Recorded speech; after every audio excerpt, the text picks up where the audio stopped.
privilege of this event was made possible by those who have fought and continue to fight for our freedoms we enjoy. Let us now honor and respect their efforts and our country. Civilian gentlemen, please remove your hats. All veterans, we encourage you to render the appropriate salute, and everyone else able. Please stand at attention, placing your hands over your hearts as we proudly join in singing while listening to the Davison Marching Band under the direction of James C. Schuster as they perform our national anthem.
What we have is more than a team. It's on the wall. We're a family. Blood, sweat, tears, we've been doing it since last season got over. Nothing comes between us. We win together, we lose together. We're a family.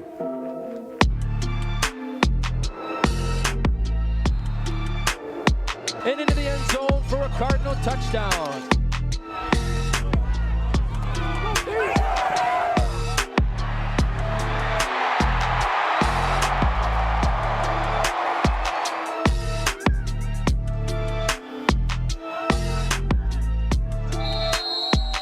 Tonight, we take this field together as a team. We leave as a family. It's Davison football. Let's go.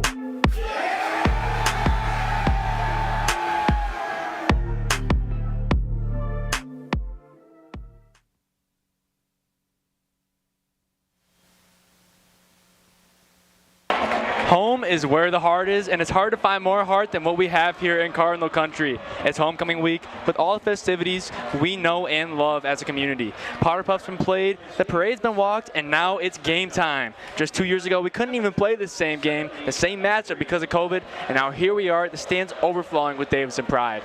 And it's a picture-perfect night to be a Cardinal. Welcome back, Davison. We hope you enjoyed our homecoming coverage this week, and it's not over yet. We got one last hurrah live from Cardinal Stadium for you as Davison takes on Saginaw Heritage in week 4 of Michigan high school football. Chayton, what's the story for these two squads here?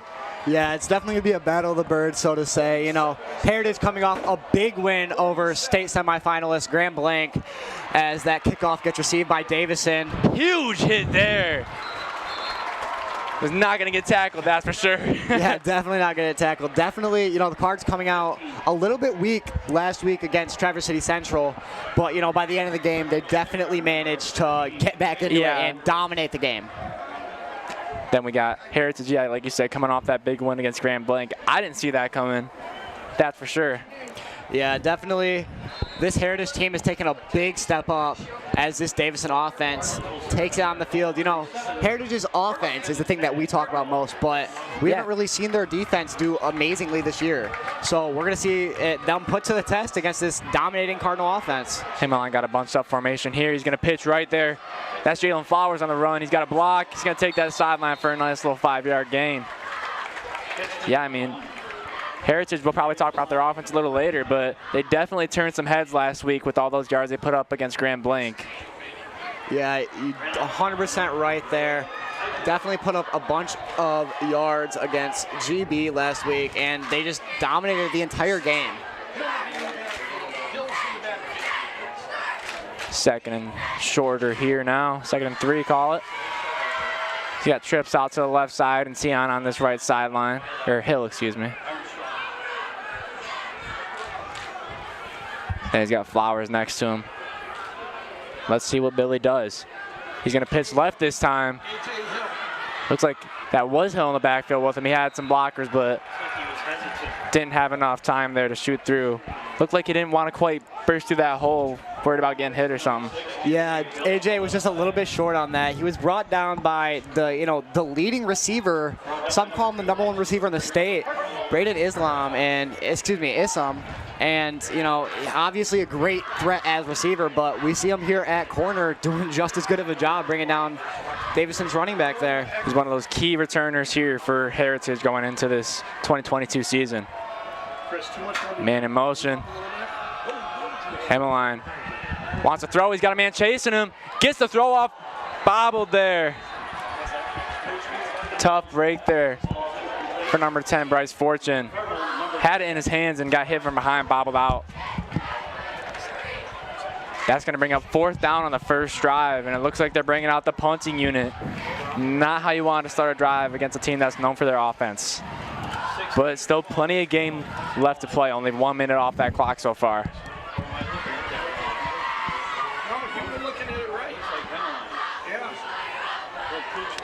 It really is a spot they probably could go for it. They're right in the middle of the field.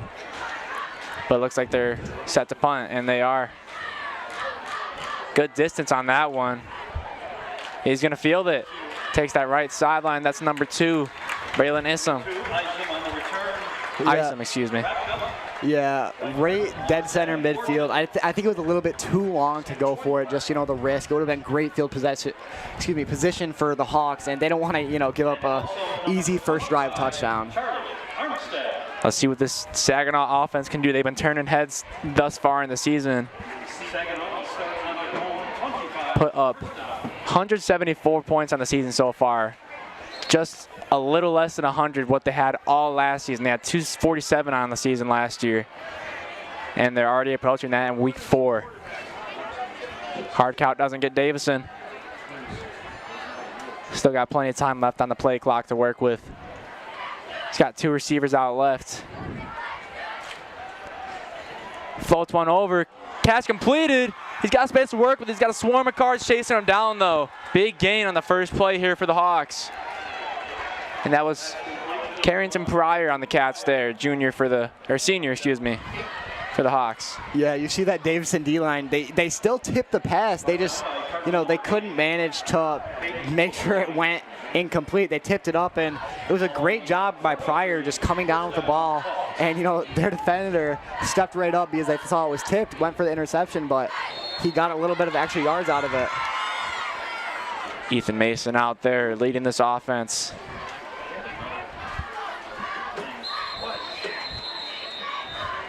Ref blow whistles. Not quite sure what it was over, possibly a timeout. Yeah, it's going to be a timeout from Davison. One of the key players on this Heritage team that we talk about a lot is Issam, but we haven't really, we've another key player, two of them is Ethan Mason at quarterback and Thomas Churchill. Just amazing players. Churchill being only a junior, and he leads the entire SVL by over 200 yards in rushing. Yeah, I mean, this Heritage team, they got some really key returners there in those skill positions especially. Like you said, you got Mason, you got Thomas Churchill, you got Ty Robertson, and you got Braylon Issam.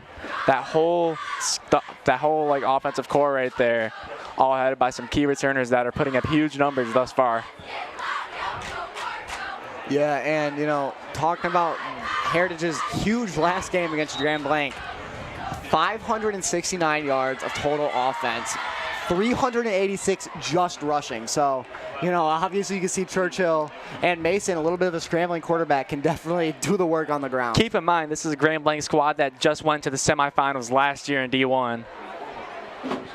Very impressive outing there for the Hawks here. Yeah, the Hawks didn't even make it out of the first round last year, so it's definitely good for them. Mason with trips out left. He's going to drop to that side. Flow one over. He's got an open man. He's got 3 cars chasing him down, but not before he gets a first down and plenty more there. 2 big passing plays in a row here for the Hawks.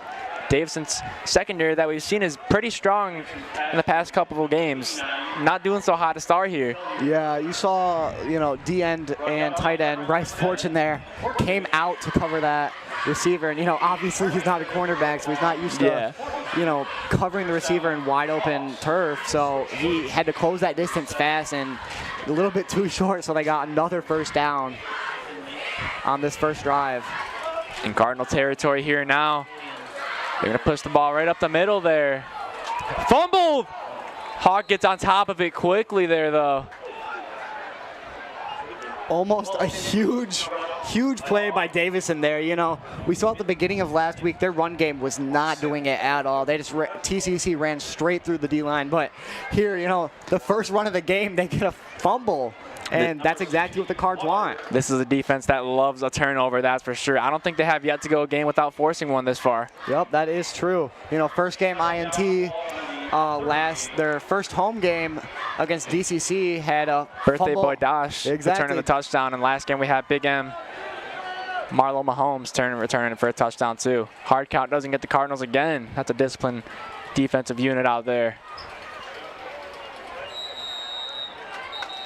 That's going to be a delay of game there on the Hawks. Yeah, waited a little bit too long, Maybe that hard count should have been the real play. Obviously, 2 attempts so far hasn't drawn them off. I was confused by the lack of urgency there, too, in the offense. No one really paying any minds to that dwindling clock there. It's going to move him back a good chunk. Yeah, I'm sure the Hawks aren't really worried about it. They move the ball very effectively down that field. That offense is by far one of the best in the state, and they move. Like I said, they moved the ball perfectly. Going to be a 2nd and 11 now. I'm sure they aren't going to think it's too much work. They just got to make sure that they do what they've been doing all season. Mason drops right. Gets sacked. Big time player for this defense. That's what they needed to kickstart this drive for him. Exactly. Carter Harriman getting in that backfield fast. Swarmed the quarterback, wrapped him up exactly like he was taught, and brought him into the turf. The only player last week to get a sack, and he's starting this game off with one so quick. And you could tell by those last couple plays they needed something to get this defense going, And I think that's it. You got to push back away in their own territory now. It's going to be a lot harder for Heritage to get a first down here. Yeah, it's going to be a 3rd and about 25 after that delay of game penalty and that huge sack by Harriman. So we'll see if the Hawks can come back and try to drive it downfield. I think he might roll out left on this one here. He looks that way, unloads big. Oh, almost picked off there, way overthrew Isom. That was Papadakis there. Right over his head. Yeah, Papadakis honestly looked like the receiver for that one. He was trailing a little bit too far, but Mason just overthrew him by 10 yards, and definitely not what they wanted to see, but they're going to punt from right about their own 40-yard line, so definitely going to be hopefully a good punt for them. Try to get them within, Davison's 10-yard line. Really good recovery for this defense after Heritage came out and unloaded on them on back-to-back plays. 2 straight 15-yard gains about. Good way to rebound and get that ball back for your offense. Yeah, I'd say really good is an understatement. Almost a perfect way to bounce back. Like you said, letting up 2 big gains as they punt it away. High punt. Let's see if it has the bounce. Oh, great bounce. Unbelievable punt there. Falls it to the 5 after bouncing a good 15 yards. Yeah, it was a great sky punt. Did exactly what he did. Nobody was over there to get near it, and it just bounced perfectly to the 5-yard line. And now this Hawks defense has got to pressure quarterback Himmeline and just make sure he cannot get that ball away. Yeah, we saw Davison go 3 and out in that first drive. This is definitely not a spot where you want to have that happen again. You got to get out of your own end zone. 8:09 left on that clock. Still scoreless. Past couple games, we've seen both teams score on the first drive, but it's scoreless after each team's had a chance with the ball so far here. 1st and 10 on their own 5. Let's see what the Cardinals can do. Hands off. Hill finds a hole. Looks like he got tripped up there a little bit by a Hawk, but good play there to get a little bit closer out of your own end zone. Yeah, Isom again making plays on both offense and defense. Cuts through the entire field, goes onto the other half and gets that tackle. So only a short game, about 4 yards, as AJ comes out of the game and Flowers takes his place in the backfield.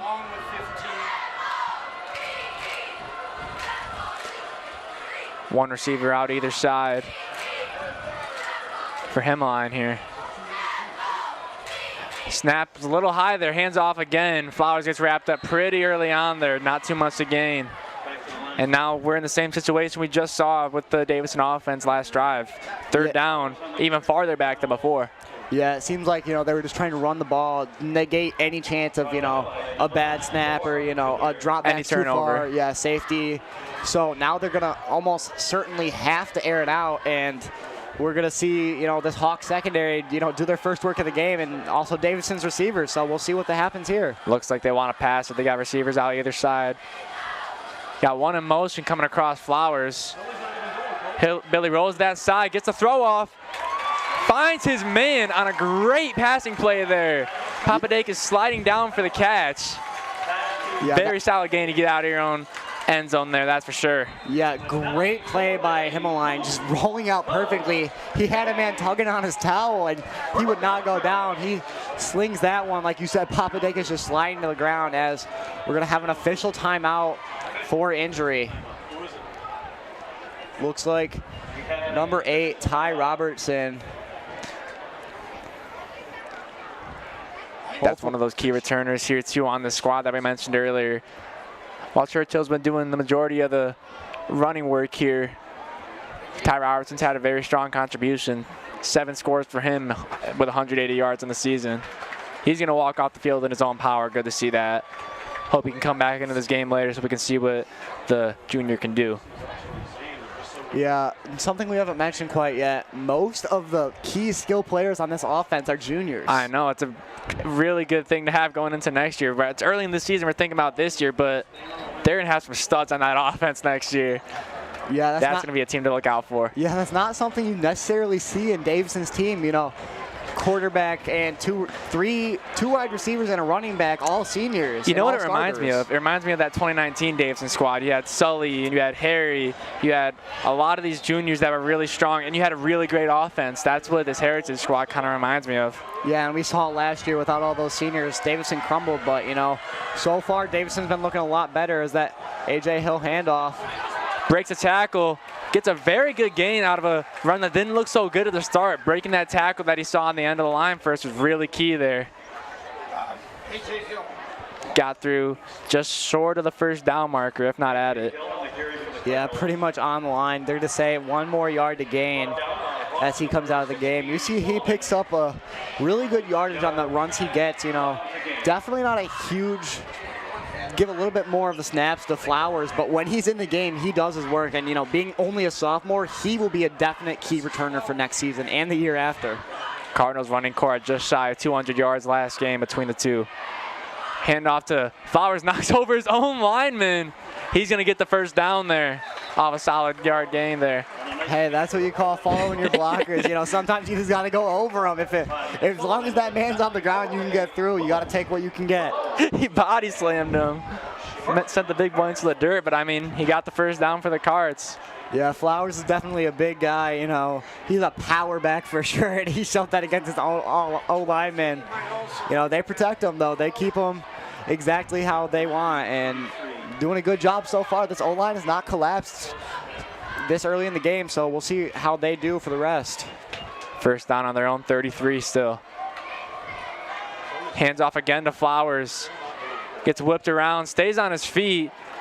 He's going to make a solid gain out of it. Really run heavy early on. We saw the one little sliding pass or cast there for Papadakis, but it's been all run since then. Yeah, I was talking to A.J. Hill earlier this week, and I was asking him, pass, run, what's going to happen? He says they're really going to focus on the run because you see that Hawks secondary is spot on. They got all their receivers out there, so they're really going to try to punch it straight through that Hawks D-line, and, they're having mixed results on it so far. Definitely don't want to launch it when you got some ball hawks out there. Hemline fakes the run and throws it over to Tion. Tion's got a gain. He's got a first and plenty more. Stays inside until he gets right around the 40. Little quick pass outside. That's how you beat that strong secondary right there. Got to get your blockers and you're good. who's number 5, Armstrong, on the left side. Yeah, exactly right there. You know, perfect little, like just a little bit of a flat route by the receiver, and just takes it straight down the sideline. Tion has speed, so he took off, and you know, the only player there is, you know, mentioned his name a lot, Isam was right there, pushed him out of bounds. Two of the best receivers in this SVL. We've seen the Cards have a lot of success with those little quick outside plays. They got their blockers on that sideline and get some pretty big gains out of it we've seen here. Hemline got 2 receivers out right. He's gonna hit one of them. Breaks through a hole. Spotted right around the 25 there. Yeah, Karstarfin with a big play. You know, he's been coming in handy when the Cards need him. So a good about 15, 20-yard gain on that play gets them deeper into Hawks territory. You know, they definitely got to capitalize. And if they get the first score of this game, they will have momentum. And that's what they need, because we've seen that as soon as they lose momentum, they tend to collapse. So definitely not going to let that happen this game. Yeah, got to keep moving steady like a little freight train. Got 2 receivers out to the right again. And he's got Flowers right next to him. And that's who's going to get the ball here. He's got some space to work with. Fouls his blocker. He's going to get a first down there. Get them in the red zone. It's what we like to see. All the way. They've moved quite a ways. We've seen them march nearly this whole field on this drive. Started at their own 5, and now they're in scoring territory here. Yeah, definitely a big drive for them, and you know, doing a great job with it. They're moving the ball effectively, exactly how they want to, as they put this play we've seen quite a bit when they get into their red zone with linebacker Harriman as a fullback. So we'll see what happens here. Big boy can move some people. Why not hand him the ball and let him get a score, as long as he keeps the ball in his hands. He's going to hand off to Flowers. Flowers got space to work with. Oh, he's going to get brought down just shy. Looks like they spot him right around the 2 or 3. Isom again making another tackle. He's all over the place, man. Yeah, he is all over the place. But as you said, you know, we saw in the Clarkson game, they handed the ball off to Harriman, they got a touchdown. But, you know, he's a great blocker, and obviously he showed it. He blocked for his running back there. Hand off to Flowers again. He's going to march into the end zone, get the first score in our homecoming game here. Davidson 6, Saginaw Heritage Hawks 0. Yeah, you notice homecoming king gets the first score of the homecoming game. I feel like it's meant to be. Gonna be a better storyline here, that's for sure. Yeah, this Cardinal team has definitely, you know, been focusing on the run, and as you saw, that drive turned out exactly in their favor. So really great play by Jay Flowers there, running it perfectly through his O-line and getting that first score of the game. And the best thing about this Cardinals team here is that they can keep doing that because they got another weapon in A.J. Hill to run it too. Although he's more of a twitchy speed back, he still can move that ball just as well as any running back in the SVL. Yup. Titsworth kicking it through the post to make it 7-0 Davison with just over 3 minutes left in this first quarter. And, you know, I'm excited to see where the rest of this game goes. It's homecoming, man. It's fun to be back here. Couldn't be a more perfect night for it either, weather-wise. It was a little humid earlier today, but we got, at least up here in the press box, we got a nice breeze coming through, making it pretty bearable. Yeah, that breeze definitely helps. Still a little bit warm, but, you know, we'll take it. Nice t-shirt and shorts out here, so. We'll have another look at that touchdown coming up. As this Davison team takes the field to kick it off. 3:08 left here in the first. Real gritty drive there we just saw from the Cards. Took it down 95 yards on that one. Yeah, they did it efficiently too and safely. Yeah, they didn't, you know, lose possession of the ball or even get close. As we take a look at that replay. Let's see if we can have a look at that before the kickoff. Yep, just marched right in there. That's where you want to be if you're a running back, the end zone. High kickoff here from Titsworth. It's going to be fielded. He's got some speed on him. He's going to get brought down right around the 30. It was number 4, Thomas Churchill on the return. Star running back here on this Hawks squad. He's got some speed on him there. Looking forward to see those legs do some work on this drive, but they're pretty pass heavy the first drive, weren't they?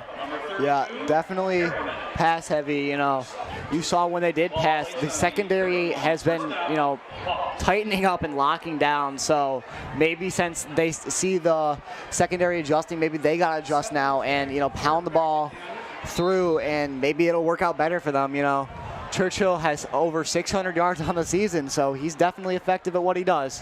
Hard count almost caught him there. On their own 31 here, 1st and 10. High snap handed off there. Good TFL there. Broke right through that line. Blitzed the heck out of him. To give to Churchill. Yeah, and that looked like that was junior Tyler Dosh in the backfield. Another TFL for his season. One of the many talented big boys here on this squad. Been doing work all year, we've seen.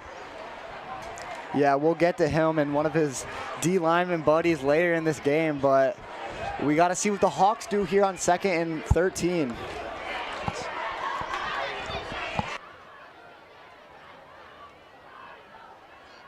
Mason unloads. A little bit of handsiness there, but they're going to call it clean on Papadakis' defense. Yeah, Papadakis definitely a little bit touchy there. His DB coach called him to the sideline. So he's probably not too upset or not too happy. Got a little bit too handsy there. And definitely got to make sure it doesn't go too much. I thought we did. I thought we had flag. 2:23 left here in this first. Davison takes an early lead. Cardinal fans, it's 3rd down. Let's see if the Hawks can get out of this 3rd down situation in their own territory. 12 to gain, and they're on their own 29. He's got 4 receivers out left, and he rolls right. Overthrows his man there. That was number 23. It looked like Charles Cork. Yeah, we've seen Mason. He hasn't been, you know, very unprecise with his throws this season, and that's one of the rare misses.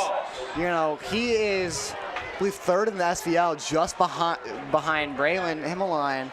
So he's effective through the air as well, and that one just a little bit too high and off the mark. I think one thing we've seen with him too is he loves that quick pass. He has an intended receiver every time that he's thinking about before the play, the ball's even snapped, and when that receiver might misrun that route, that's when things go south. High punt there again. Not going to get as much distance though.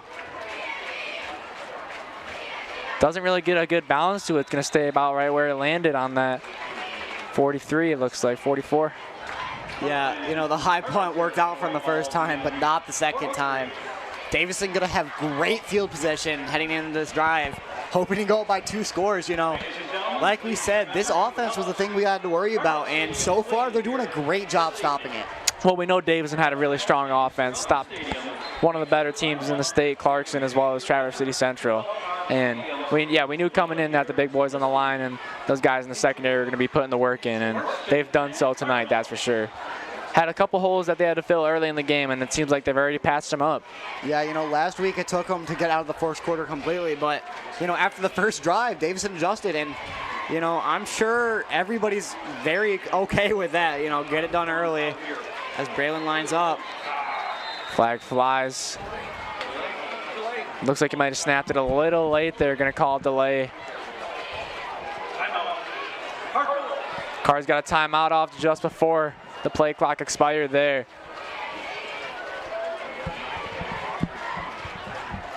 I already used 2 timeouts in this quarter.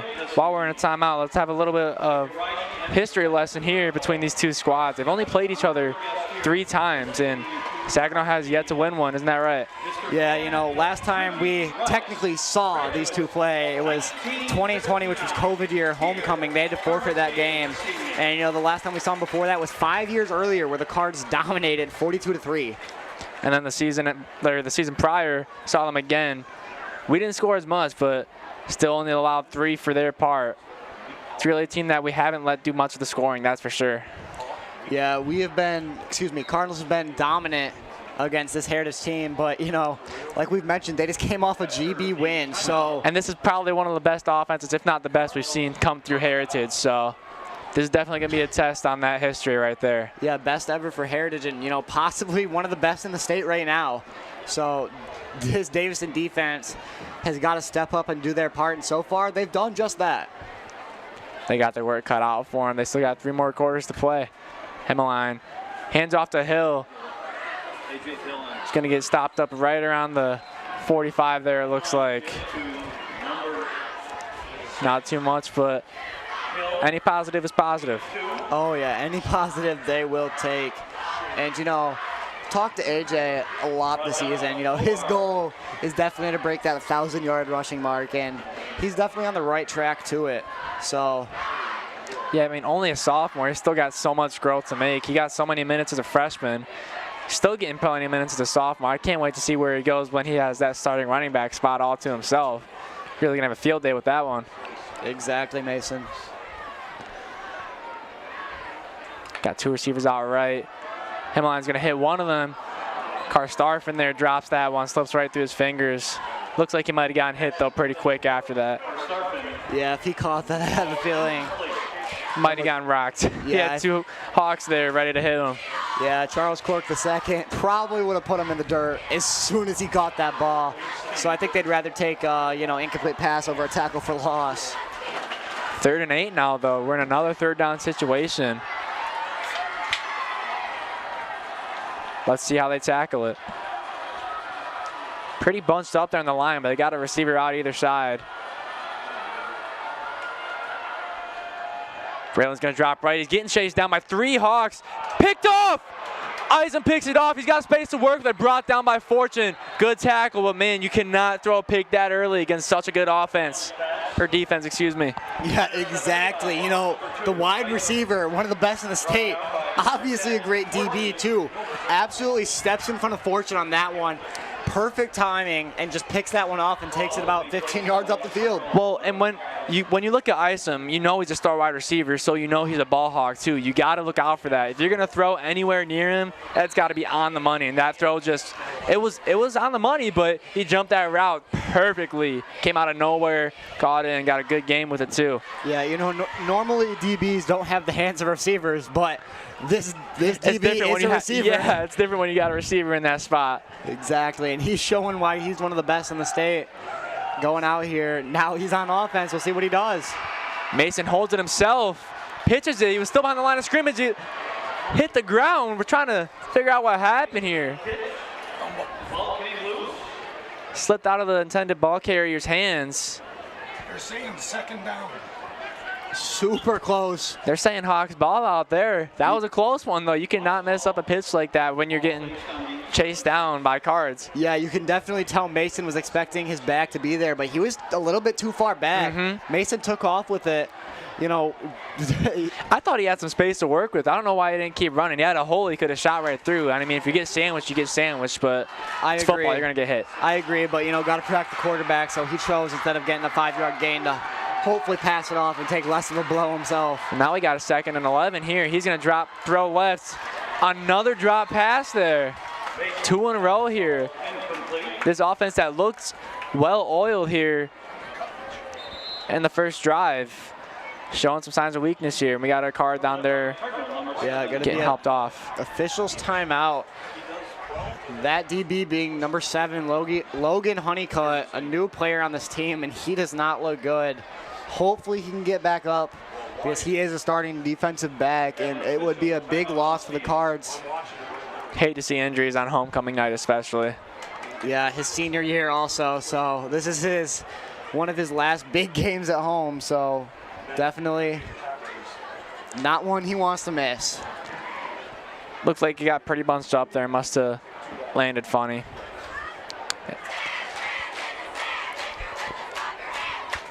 Gonna step away for a second while Honeycutt's attended to. Hope all is well.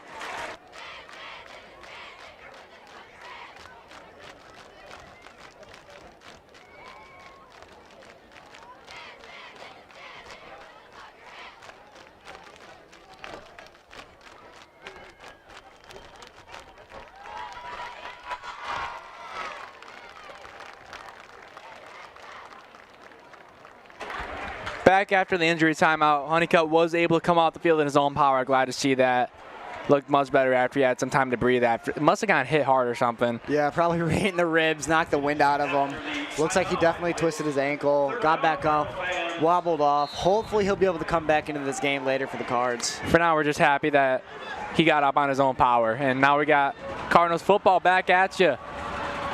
Third down, Ethan Mason throws with some pressure on him. Huge break up there from Poppy at an important time, too. Yeah, Papa Dake is perfect. Jumped directly in front of the route, you know. Looked like he was going for two hands up to intercept it, but he swatted that away. Also, you saw Davison's D-line collapse that pocket super quick, and that made, you know, QB Mason throw it a little bit earlier maybe than he wanted to. I mean, props to him for still getting off a pretty solid throw, but even more props to Poppy for breaking that one up. And we talked about Davison's responses. This drive right here is another good response. Looks like they have one more down here to play before they can call it quits. Yeah, it is fourth down. We're going to put 4 receivers on the left side. 4th and 11. We'll see what Hawks do. You think they're going to pass it? I think they're going to pass it. He rolls out left immediately to that side. Gets hit big time there from Harriman. Jeez. How many QB pressures does this kid have? Absolutely insane. Got the first sack of the game and gets a huge 4th down turnover. This kid cannot be stopped. This Davison defense is dangerous no matter who's throwing that ball on the other team. You got to be afraid of them. Yeah, and that's definitely good for him. You know, great linebacker, only a junior. He's been a all-year varsity starter, started freshman year, and since then has showed out and showed up. So it's great to see him out there, you know, getting to that QB fast. I mean, you saw him with some great linebackers here from Davison, like Gabe Smith and Caleb Smith, and you kind of expect him to be another one of the greats, and he's shaping up to be that way, just a junior. Yeah, Davison is definitely linebacker you, and Harriman shows it. Definitely loud and proud for his defense and his linebacker core. Poppy in motion, 17.1 on the clock. It's going to get handed off there. AJ hurdles a man on the ground. He found his hole. He's heading to the end zone. If he can beat those last 2 Hawks, he's in the red. And he's going to get there. Here's that pile up for a Cardinals touchdown. Can you believe it? First play of the drive. That's a response if I've ever seen one. Yeah, definitely a great run by AJ there, breaking off on a huge, over 60-yard touchdown run. He is definitely on his way to breaking the 1,000 mark. 64 yards, 1 play on the drive. Can you believe that? Number 6, there he is, and he's hyped up. I talked to him. He definitely wants to be the better number 6, referring to former QB Brendan Sullivan. Taking a look at this year's and last year's stats, you know, already in 3 games, he nearly has his entire of last year's, you know, rushes, and in under half the attempts. So much more efficient this year. I mean, that was expected when you put a freshman in the spot who's already this talented, becoming one of Davison's many great athletes here to play the running back position. Yeah, that TD says 2, but now it's 3 and a lot more yards. Yep, so keep tallying him up on the season there. Definitely a great play by AJ. Love to see him out there doing what he does, and you know, that's a great response from the Cards on that after that 4th down conversion. AJ got in the way of it, but we did have that extra point converted there for Davison. 14-zip here on homecoming nights. This Heritage offense has yet to put anything on that board. Yeah, definitely did not expect the Hawks to start out this slow, but you know, Davison's D is holding them perfectly to it, and they just got to keep it up, do exactly what they're doing. Cannot let the Hawks get any big plays, or else, you know, as soon as they get the big plays, they can move the ball exactly how they want to. One thing this Davison defense has been this year is resilient. As soon as you see mess ups, they patch them up like that, and we've seen that today. We had a couple big gains here from the Hawks, and as soon as that happened, lock up defense. Yeah, let's remember, still the first quarter, and this already feels like a very energetic first quarter at that of homecoming game night. Titsworth's a boot here after the Cardinals' 2nd score in the first quarter. Solid kick. Gonna head right to the 10. It's gonna get dropped there, picks it back up. Gets taken out right before his 20. Yeah, Titsworth making a good kick there, you know. his soccer game last night. They lost to Midland Dow 3-0. He definitely wants to make a comeback, win half of the games this week. And definitely an improvement from last year, though. I was on the team last year that lost to Dow. I think it was 9-1. But they had a lot of good guys in their team, okay? They had a lot of good players on their team. A lot of players playing at the next level. But yeah, Titsworth's senior season certainly showing out. That soccer team has definitely seen improvement the last couple years. Won their first playoff game in 6 years last year. Not to plug my own team, but yeah, you're an alum of that soccer team. 2.7 left here in the first. Mason hands off. Gonna get stopped up early. That was Churchill on the carry, and that's gonna do it for our first quarter. We're gonna send it to the sideline. Churchill on the carry. Cooper, what do you got for us? Number 10. Thanks, guys. I'm here on Davison Field with Brent Whitman. Brent, you are a member of the class of 1993 and a firefighter for the local Davison Fire Department. Brent, how does it feel to be back here after 29 graduations? That's pretty impressive. The turnout is amazing. That's great. So 30 homecomings. Wow. How has homecoming changed for you? Well, the support and the community coming out to support the team has really stepped it up. A 2019 championship. That's pretty impressive. So when you were in high school a bit ago, you actually played football. How does it feel to see these football players on this new turf during their homecoming? I would have loved on this turf. I mean, I think we would have been a lot faster. I know our day we won the Big 9 championship multiple times, so it would have been really great to play on it. Thank you so much, Brent, for this interview and your service as a firefighter. We're going to send it right to the Uniteders.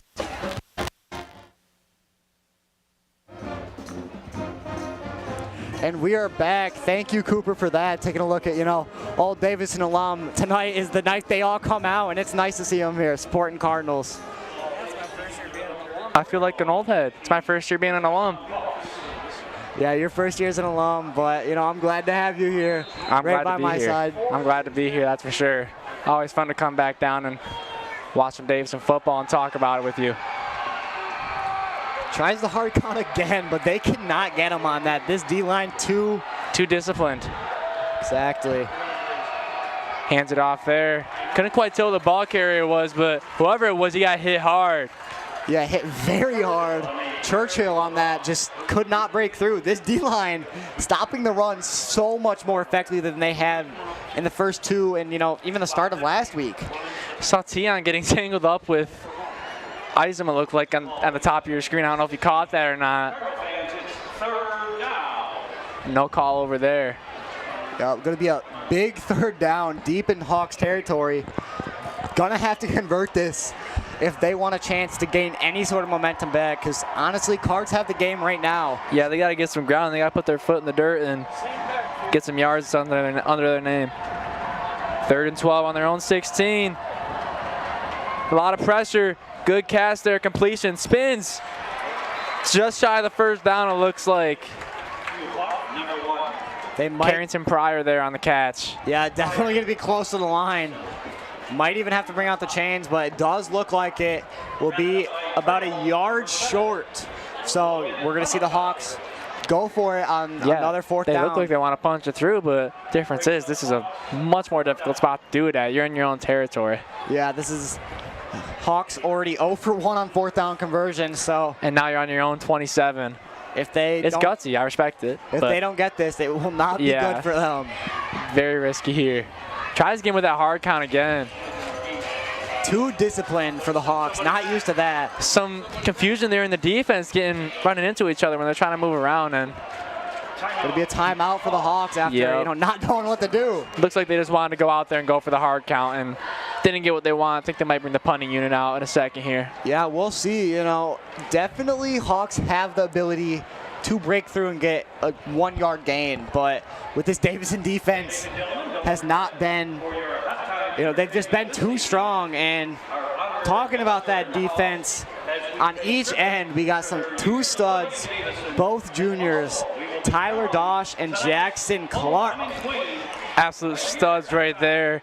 Like you said, 2 juniors putting in work. Jackson Clark over the 10 tackles on the season mark. He's got 2 sacks to his name. Just like Dosh, 6.5 tackles as well, 3 TFLs. And he got that TD to his name while Clark's got the forced fumble. These guys work on that line, that's for sure. Oh yeah, Clark forced that fumble out and Dosh picked it right up for the TD. Definitely a dynamic duo. So we see a punt for the Hawks, a little bit of a low. It was a low snap, but a high punt. Very stationary bounce there, though, only gonna move up like 5 yards. But yeah, when we talk about some hungry players on that defense, a couple of key guys we're referring to there, Jackson Clark and Tyler Dosh, that's for sure.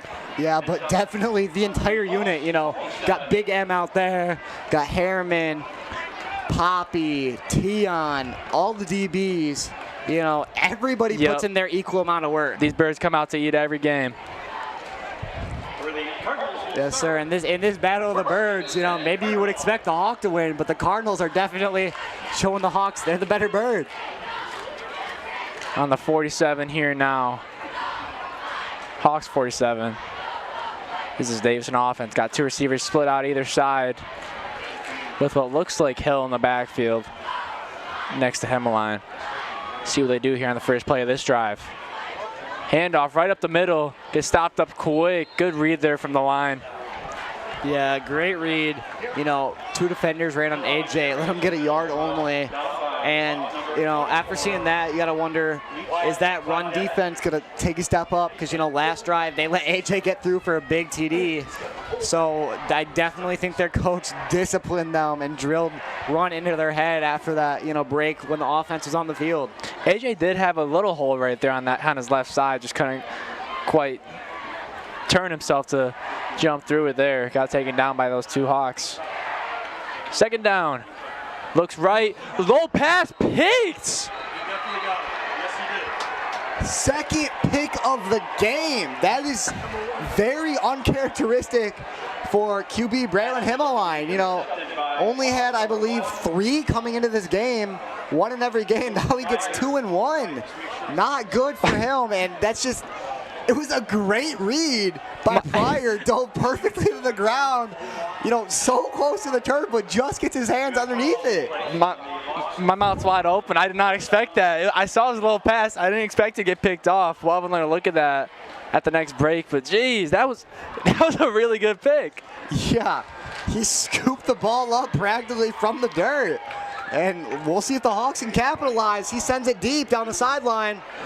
Almost cast there. Looks like got a little too handsy there. PI on Tion. Yup. Looks like the flag to come up here. Looked like he yanked him down, which caused him, you know, slip back and not be able to catch that. It was good coverage up until that last little bit. Got a little bit too handsy there. At that point, you got to look up at that ball instead and try and break up that pass. Yep, it's going to be PI there on the Davidson defense. Going to move the Hawks up a hefty amount here. Yeah, now Davison, this is where they got to overcome their, you know, the challenges that are in their way. And right now the challenge is that interception and the pass interference back to back. They got to tighten down and just remove these unforced errors as Churchill runs they were right in upside. Wildcat right there. Took him right out to the left side. Yeah, direct snap. I've seen seen a couple of those plays, you know, from his Hawks team. We take a look at that replay of that INT, and Pryor just goes straight to the ground. And Tion can't do anything else but throw his hands up, literally. Tion was a little bit confused. He's like, well, that wasn't towards me. Maybe it was towards him. And, you know, he picks it up. It's hard to say whether that was a missed throw or misran route. Yeah, another Wildcat play as he sends that one deep. Probably would have been overthrown. Yeah, flags flew right before the ball got thrown there. He's got a good arm on him, though. Yeah, Pryor, you know, just had that pick, and apparently he wants to play a little QB. You know, after you get that pick, maybe coach is like, okay, what do you want to do now? They do have the opportunity to be creative here. I mean, it's still only second quarter, but they're also down 14. Yeah, you don't tend to see high school teams run a lot of Wildcat, but this Hawks team definitely has quite a few Wildcat plays in their book, and you know they have running back lining up as quarterback and even a receiver. So obviously that was even a pass play. Yeah, so they got some all-around players on this squad, that's for sure. Ethan Mason got no one in the backfield with him, but he's got 5 receivers split up, 3 on one side, 2 on the other. Have a feeling this will not be a run. You know, could be a quarterback. You never know. 2nd and 11 here. He looks that left side, finds his man in motion, breaks through some tackles, still can't bring him down. That's a big boy right there, moving quick. Yeah, Pryor broke through 2 defenders on his way, and it took another 2 to drag him back down. 6'1" and 190, but boy, is he strong. He was spinning Tion around when he was trying to tackle him. Yeah, you know, we focus on senior Issam, but obviously you see Davidson's defense is too tight on him, so throw to the other side. Give it straight up to Pryor, and doing great at it so far. Oh, ball perfectly placed there for Isom. Bobbled it there. Yeah, Tion just behind him, and if Pryor could have gotten his hands and kept it in, that would have been a touchdown because Tion was nowhere to be seen. He's about 5 yards back. Lucky break for this Cardinal defense. Brings up 2nd down as they sub some personnel out.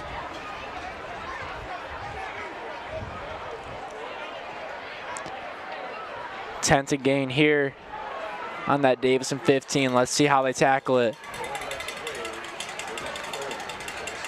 Snap directly to Robertson, or Churchill, excuse me. Solid gain out of there. That Wildcat's working out for him.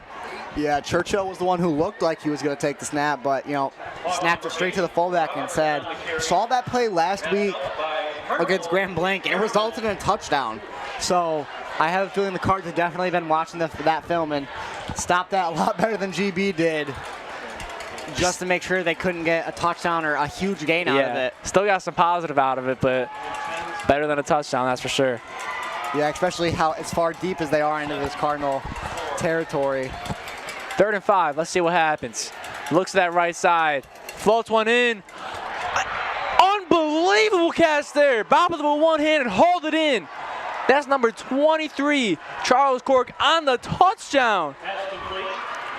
Wow. Jeez. Play after play here from the Hawks. Yeah, all you can say is wow after that. Throw that drive in the highlight reel. Oh yeah, for him, that's definitely going on, you know, his recruiting profile. Throws it outside, and you know, most times that's not where you want it, but for him, perfectly grabbed. Looked like OBJ out there reeling it in with one hand. Kick's not good on that left side. Yeah. Might make a difference if this game gets close down in the wire. Yeah, field goal, or excuse me, PAT attempts are definitely the unforced things you want to eliminate. Because, you know, 1 point may not seem like a lot when you get 6 every touchdown, but it makes a difference. Yeah, I mean, if Heritage puts up a fight and it's late game, it's close, it can mean the world if you don't have that extra point on your side there. 100%. 7:45 left here in this half. See how Davis can respond. They've been responding well so far this game, but now it's a score they're responding to after a turnover.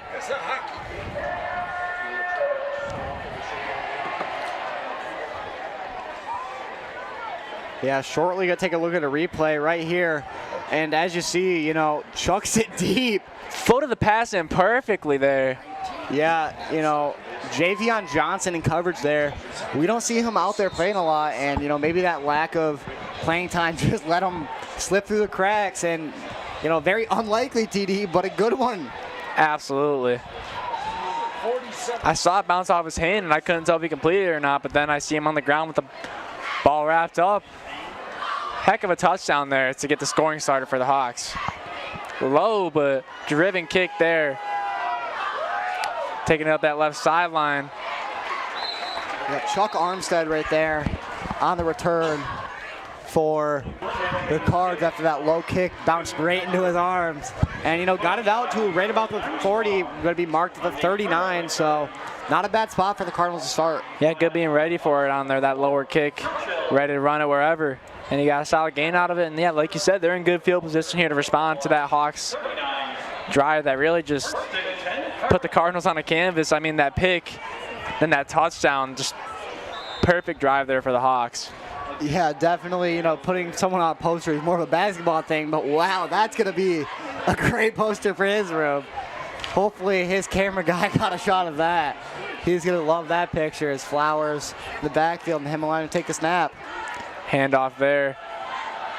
Flowers got some space to work with on that right side. He loves cutting that corner, and he does so effectively there. Good stiff arm, gets out of bounds just shy of the first, if not moving those chains.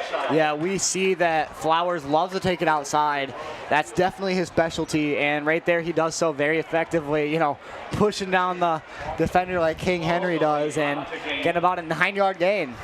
Yeah, I mean, it's scary when you see him taking that corner because he just gets that second wind in him. He's burning up on the ground. Another handoff here. Again to Flowers. He breaks through. Green in front of him. Hawks behind him. Let's see if he can get to that end zone. Ball fumbled at the 15. Let's see who recovered it. Davison really hoping they recovered that after that big play. And it's going to determine who ends up with it. Davison. One problem we really haven't seen with the Cards is ball security, but in this game so far, not been great. And Flowers going to 10 out after that one. Still a great gain, just cannot let up that late fumble.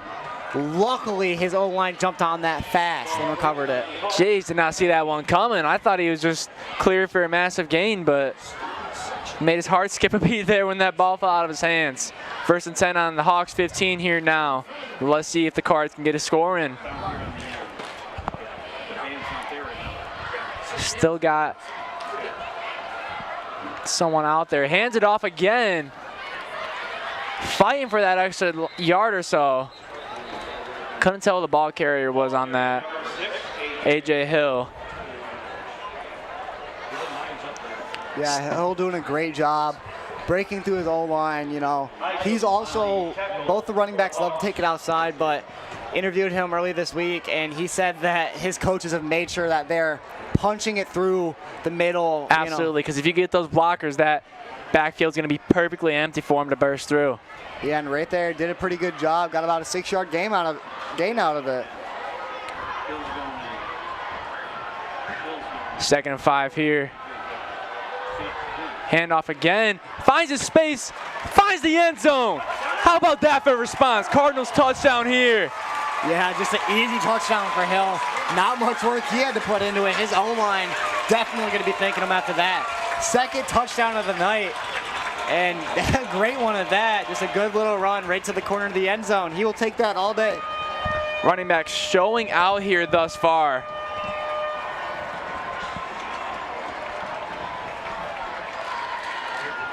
Titsworth going to get out there with Coakley to hold because backup quarterback Sawyer Glennie injured for this game.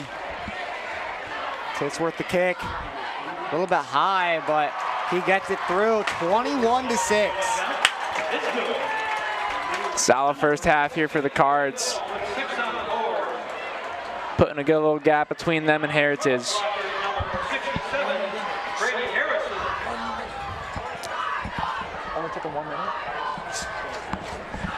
Per Mr. Tuttle only took the Cards 1 minute to score that in game time. Yeah, just 1 minute. That's crazy. Super short amount of time.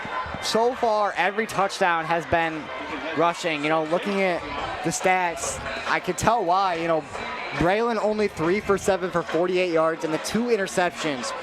And, the running backs, A.J. already with still half of the first quarter left, 8 attempts for 94 yards and 2 TDs, while Flowers has 9 attempts for 87 yards and 1 TD. So, well, yeah, when you look at that defense, you see so many wide receivers playing on the other side of the ball. You expect him to be a little more hesitant to throw because, got picked off twice already because those ball hawks are just feeding for a turnover anytime they can get one.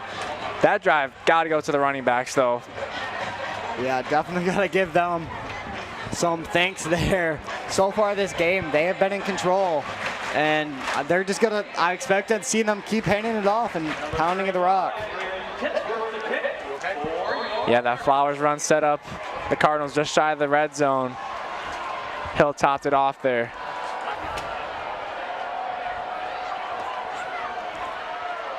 Fielded here. Big bunch of players there. Not going to get past the 25. See if the Hawks can get a response in before this half ends. Yeah, 6 minutes left to go. And, you know, only took the Cardinals 1 minute, so we'll see how fast this Hawks offense can come back and score.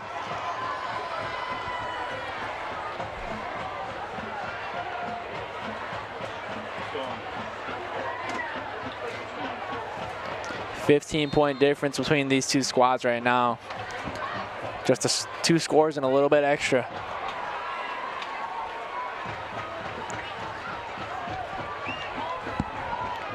Hawks on their own 22 here right now. Yeah, first drive, they're pretty deep, and Mason's going to take it himself that left side. Not going to get past that line of scrimmage, though.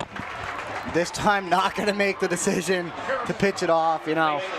He gets stopped for about a yard loss, so. And that's why he's hesitant to really take it that much himself, because, I mean, you're getting chased down by those cards. Not fun to get hit by them. Yeah, and you got one of the hardest hitting linebackers in the state, Harriman, who made that tackle.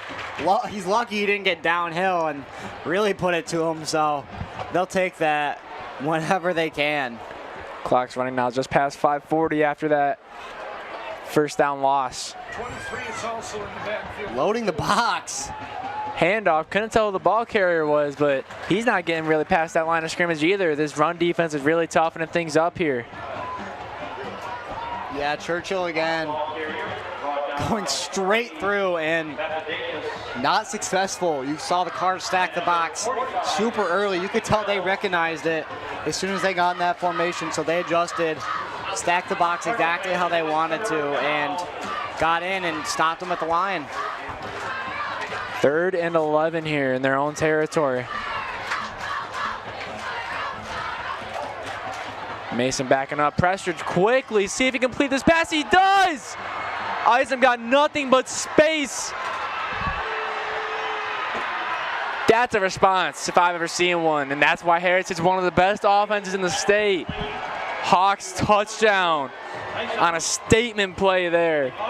Yeah, you saw Yaya DeCooley in coverage there, and he just tripped over nothing, and he tumbled, and that gave Isom the grass in front of him, had nothing to go, and just ran it straight into the end zone. We were looking at a possible 3 and out, and then you got those playmakers, Mason and Isom, they link up, can't do much about it. Yeah, definitely a tough break for this Davison D, and not something they want at all. One thing you can't do against the SVL's best receiver is let him have that space like that. Another missed extra points. That brings the lead to about, I believe, 9. So now it's over a 1-possession game. You know, if they would have made both, it still would have been in, you know, grasp of 1 possession, but now it's too far for them to go, so gonna have to score at least 2 times. See if the Cardinals can whip anything out of their bag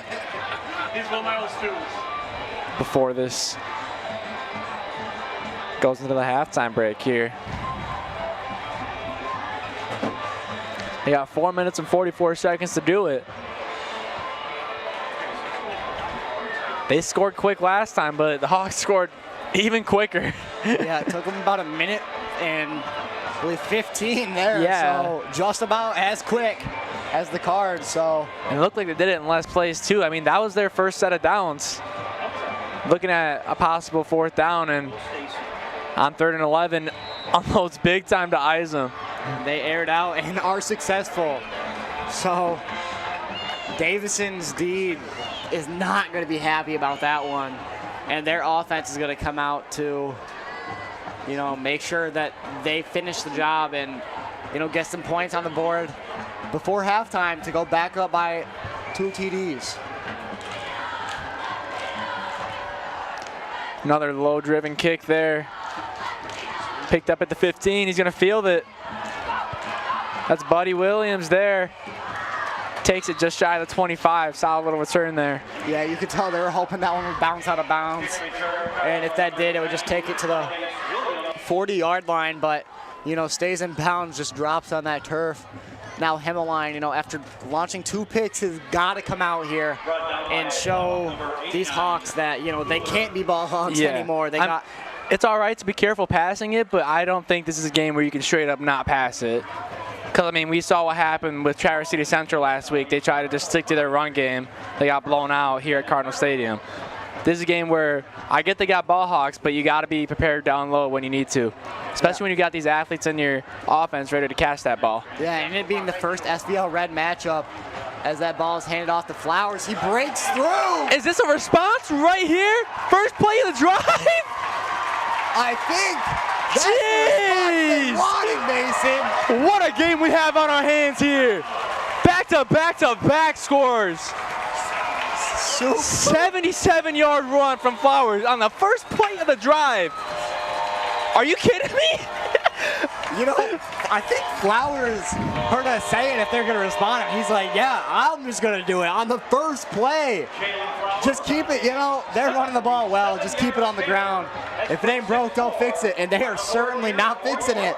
So the Heritage has got to cut down and they got to stop them. Exactly. They got to stop them. That's point blank. They got to stop them. And right now they're not doing a great job as Titsworth lines up. Kick this one through. Does so with ease, 28-12. 3 scores in the past, what, 5 minutes? If that, like maybe 4 or so. You know, I think we got a homecoming game for the ages, and the first half isn't even over yet. Yeah, you know, it's already a shootout. Cards up by 2 TDs once again. Now, as we mentioned, it's still a 16-point game. It is 16, so technically only 2. 2 possessions still. But that means you got to get 2 two-point conversions as well. And that's going to be tough if the Hawks want to try that. We're going to take a look at the replay of that touchdown from Jalen Flowers, the homecoming king. Really showing out here for this Davidson crowd. Found that hole. Didn't waste any time bursting through. Yeah, Flowers went straight through the hole exactly like he was taught. His blocker lined up perfectly for him, and they got him through, and he just carried it to the end zone. Fantastic response there. Now the Hawks, you know, have it back again. What, you know, only, I believe, 17 seconds later? Well, we were at 6 minutes, 15 seconds on the clock, and I was saying, let's see how the Hawks can respond. Since then, we've had 2 scores, 1 for each side. So let's see how they respond again. High kick. That's a good one from Titsworth. It's going to put him in the end zone. That's a touchback. We saw the refs mess up a touchback call last week. Yeah. Like a couple feet in the end zone, and opposing coaches were not too happy about that one, but they got it right that time. Yeah. Shout out to the refs. Rules, if it goes into the end zone and the receiver has both feet down in the end zone, it's automatically a touchback. You know, couldn't tell last week if you had 1 foot in, 1 foot out. That may have been the issue, but, you know, here, refs are calling the game pretty well so far. Yeah, got to give them props. Shout out to the refs. I mean, they got one of the hardest jobs out there because they're never making everyone happy. Oh, yeah, no. Whole lot of respect for the men in black and white out on there in the field. 4:27 left here in this half. Let's see if the Hawks can come up with another response. It's going to be tough after that one, but we'll see Mason what looks happens. right. Finds his quick pass. Found him, didn't complete it though. Little sidearm action there. Yeah, you know, had pressure in his face, so that's all he could do is throw it a little bit sidearm. Looked like number 51, J.D. Lockhart, on the pressure, and, you know, tries to throw it out to John Tovar Jr. and just couldn't get it, a little bit too low, so it's going to bring up a 2nd and 10. And I didn't expect the pressure he's getting to be so effective on him because he likes those quick little outside passes, but they've really been hitting him because they've been coming in so quick. Yeah, you know, he likes the quick passes, but they like the quick pass rush. That blitz has been quicker than he can get it out of his hands. And the Cardinals will take that all day. Looks to that right side. Let's see if he can complete this one just out of bounds there. 2 miscues in a row there for Mason. Yeah, it looked like one of the Davidson coaches swatted that one down as it went to their sideline. Yeah, that's some good pass defense, yeah. Yeah, you know, the players got to hype up the coaches now after that one, so, you know, love to have a little bit of fun and games up here in the booth, bringing up a 3rd and 10. 4:20 on that clock, and you saw what happened last time they were in their territory. 3rd and 10, or they were 3rd and 11 when they got the huge score to ice them. Let's see if we have a little magic here. Yep, last time they didn't have someone in the backfield. It was a deep play, so We'll see what he does here. Pressured, sacked. Huge play for the Cards defense there. 99, that's his number. Jackson Clark combining with Tyler Doss for the sack. You know, coming in on each sides of the, ends of the D-line and just getting it. Tion Armstrong down on the ground right now. Not sure what happened. Might have been, must have gotten tangled up. Might have been, non-contact injury there. And hopefully he'll be okay. Might have another look at that sack in a second here. That blitz has been unmatched tonight. Absolutely, Mason. This Davison defense is one of the many highlights of this team. The entire defensive unit plays great together, and you can tell that chemistry between the teammates is perfect. They're just like brothers, and that's how they got to be out there on the field. And we've been talking about how good this Heritage offense is. And you can be a great offense, but if you can't protect your quarterback, then it's all going to fall apart. And we've seen that, glimpses of that. They're still in this game, definitely. Not by any chance counted out. But if they can't protect that QB, it's going to cause them lots of problems later on, because you're going to have your QB getting hit more than you want. You're going to have your lineman tired out from doing so much blocking. You just got to figure out something in the locker room. Yeah, definitely not something the Hawks want, as they're punting from their end zone. Any mistake here could be very brutal. As we look at this, a little bit of a wacky formation. Yeah, I don't blame them, though. Get all the pressure you can on the punter. Good punt, nonetheless, though. Kicks haven't been on their side, but the punts certainly have, and that one's got a good bounce, just shy of the 50, out of the own end zone. Yeah, a little over 50-yard punt. Yeah, that's a pretty good punt for him. Got about 10, 15 yards on that bounce, but, it rolled off perfectly how he wanted it to. Now, if they can get that kicking under control, then that'll be their next step there for the special teams. 3:54 left here. 28-12 scoreline. The Cards in front on homecoming game night. So glad to have you here. Such a good week with all the festivities, as it is every year. And it feels a bit sweeter, especially after having to deal with all the COVID ramifications, being able to gather here. Away stands are filled with some Davison fans. And these home stands are absolutely filled to the brim. Yeah, these home stands packed.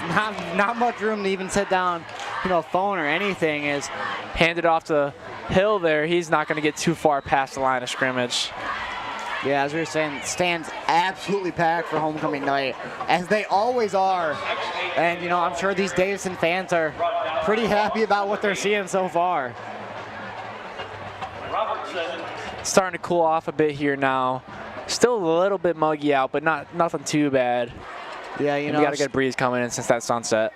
For Michigan weather, I think everybody will take it. Absolutely. Because 2 weeks from now it might be snowing. You never know. We did have a couple colder days this week. A couple highs in the 60s. Got to bust out the fall outfits. Big run there from Hill. Better than the last one. Yeah, talking about heating up, it's heated up this whole weekend. This Cardinal offense is heating up out here tonight. Maybe that's why we feel hot up here. We're just getting we're getting the heat radiating off. I think they've only ever scored more since that week 1 opener against Clarkson. A lot of improvement we've seen in the offense, and hard count gets the Hawks there. But yeah, they put up just 28 in that Clarkson game, got over the 30 mark against DCC. Really impressive showing against Traverse City Central. Wonder if they can top it tonight, keep that uphill pattern going. Yeah, Hawks definitely putting up a fight.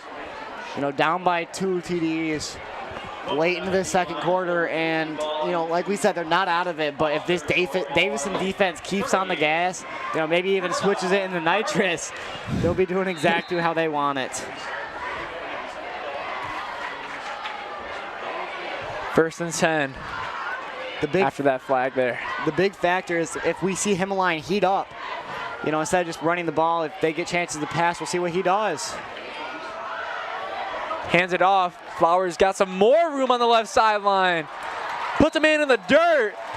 Spotted out just in front of the 10. Another huge run from Flowers. It's deja vu up in here. Yeah, technically he's King Flowers, and he's showing it that this is his kingdom right now, owning this field, having 2 touchdowns already over 150 yards in the first half alone. We got our own version of King Henry in the house tonight, but his name's Jalen Flowers. Yeah, you know, 10 rushes for 164 yards with 2 TDs. They'll take that absolutely all day. Also got to remember he is a receiving threat. Absolutely. Handoff again, this time to Hill. Good defense there from the Hawks, though. Yeah, Wrapped him up pretty quick. He was wrapped up fast by Robertson there. A little bit of a tackle for loss. He broke through that Davison O-line, who's usually very dominant, but, you know, just let someone slip through the cracks there, not how they wanted it. You know, still deep into this Hawks territory as AJ is going to check out and put Flowers right back into this game. Davison only has 1 timeout to work with here. Used those 2 in the first quarter.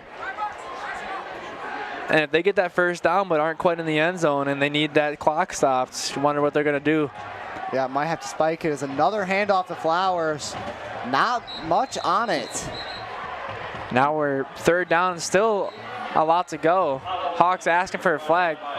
Couldn't quite see what they want out of that, though. Yeah, something not quite sure. Looks like a player's helmet came off, so they're going to check in another offensive lineman as Coach Weingart takes his, not Weingart's, Heritage takes a timeout here to discuss what they're going to do on 3rd and long. Gives Weingarts a chance to knock some sense into the cards and let them know, I mean, hey, you're on the Hawks 12. You got to get a score in here. It's got to be a touchdown. Yeah, you know, worst case scenario, I'm sure Titsworth will be able to drill it from where they are on the field, but they don't want a field goal. They want that TD. Yeah, I mean, when Heritage is matching them score for score in this quarter, excuse me, you got to be ready for those responses, and the only way you can be ready for those is by scoring more than them, and it's got to come in the form of touchdowns.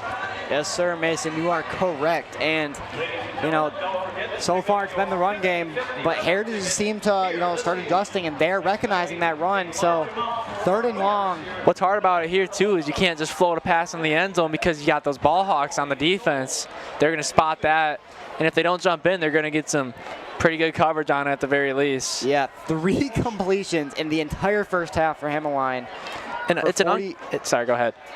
For 48 yards, and, you know, he's just got to be smart on his throws. Yeah, it's an uncharacteristic night for him. He's usually on the money, but he's up against a tough secondary because, I mean, they're all receivers pretty much. Exactly, so they will not drop the ball if they get it. Looking at a possible run formation here. He's got a receiver out either side. He looks to throw it. Gets pressured quick. Finds an open man. That's what he needed. Bryce Fortune on the catch as a Cardinals touchdown. Absolutely great play action. He rolls out right. That D end comes in. He recognizes it. You know, breaks back out left. Crossbody dime to Bryce Fortune. You know, he's heard us talking trash. He's like, well, you know, I'm going to prove you wrong right here. Yeah, I mean, when your receivers are getting covered by those D-backs too good, hit your tight end. And, you know, tight end Bryce Fortune, definitely more of a defensive player. We don't see him a lot on offense, but when he is, as we saw, he's usually scoring. Oh, yeah. Scored last game, too, on a nice little run into the end zone. Yep, 13-yard touchdown pass there by Himmeline. You know, goes up and gives it with Fortune for the Selly after the field goal. 35-12. That's one way to get your quarterback back into this game. Oh, yeah, the Cards have definitely taken control of this first half after being a little bit slow coming out. We're going to take a look at that replay.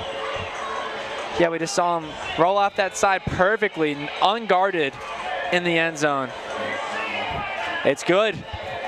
Yeah, he looks to the ref. I think he knew it was good, but had to throw it up. You always got to make sure. You never know. Exactly. You know, maybe he was, you know, copying the ref just to make sure that he knew himself that he scored that TD. And, you know, he had one last week late in the game, so another one for him in this first half. And everybody on this Davison team is a threat. Number 35,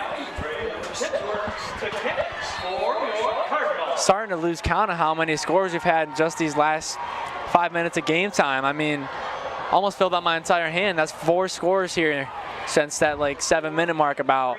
Yeah, he feels that at the 1-yard line.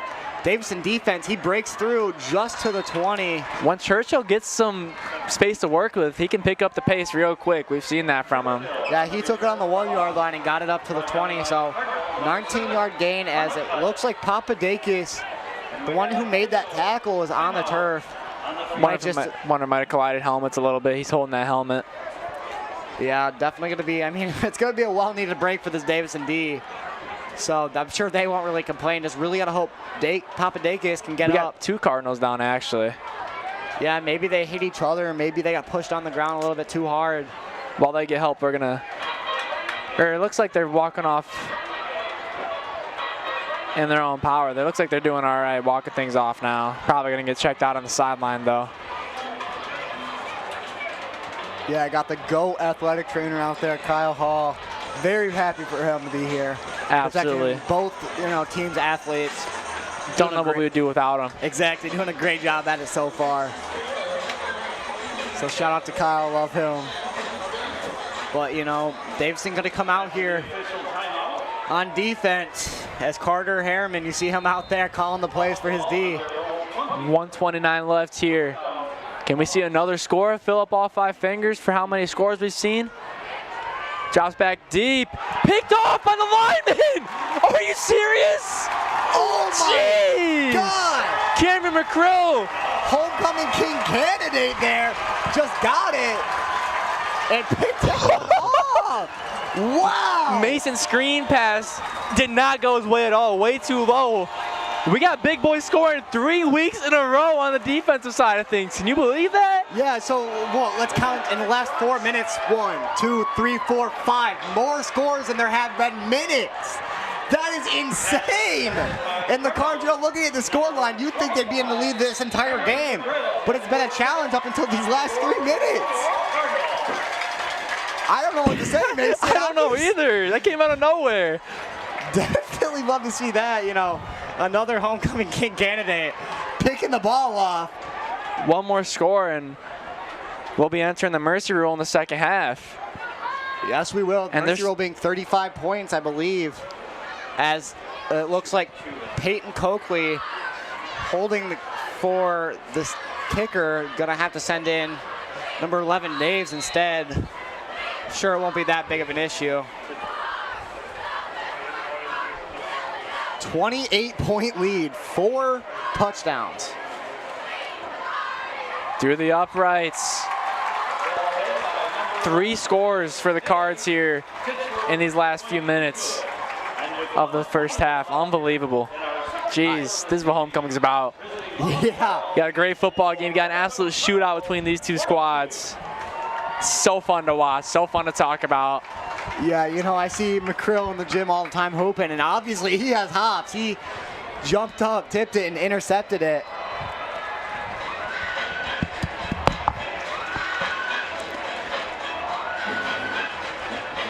So fun to be here for homecoming. Perfect night, perfect setting, perfect everything. Been a great week here to be a Davison. Yeah, I'm sure this huge homecoming crowd is hyped after that. You see the student section going all the way up the bleachers, absolutely packed. I feel like this last 5 minutes has been over 15 in real time. This first half, an hour and 18 minutes so far. Number 35, Braylon Titsworth to kick. Definitely good for the Cards, being 42-12, up by 30 points. Good kick again from Titsworth, just in front of the end zone. Fielded by Churchill again. Big hit there.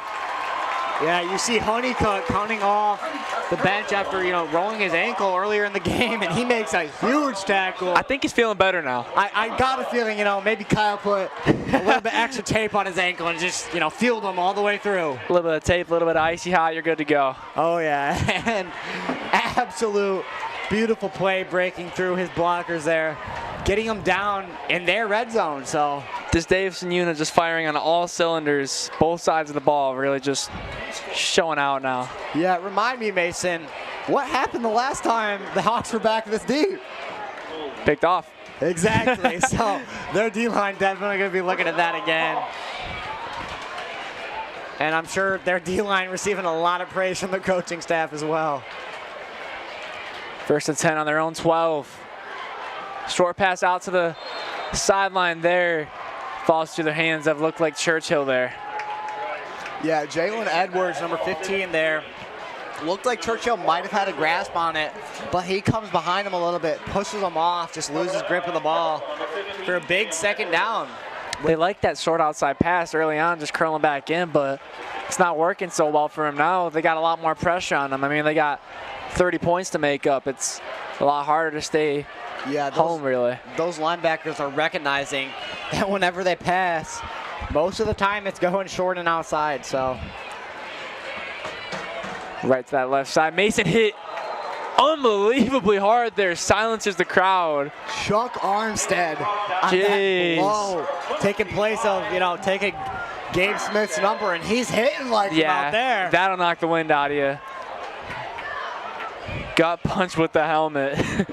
Yeah, he's definitely going to be feeling that in the morning. So 3rd and 10, clock winding down. Looks like Coach Weingarten is going to take a timeout. Yeah, because, I mean, we've seen them in 3rd down territory in front of their own end zone before. I mean, ended up in a pick last drive, but a couple ago ended up in a touchdown. Huge passing play to Ison, so got to talk it over. Can't let anyone slip through these holes. 44.3 seconds to go. Got the Katy Perry playing for the Nest. They're loving every bit of it. Yeah, and I'm sure, even some of the football players probably jamming out a little bit here, up by so much. Yeah, it's a party in Davison, USA. And, they're not going to complain, especially when they're up by 30 points. So we'll see if the Cards can go out here on 3rd down and get a big stop. Also, Heritage fans, maybe losing, but they're shining lights back. I respect towards it. The nice, they're having fun. Exactly, and that is all that matters.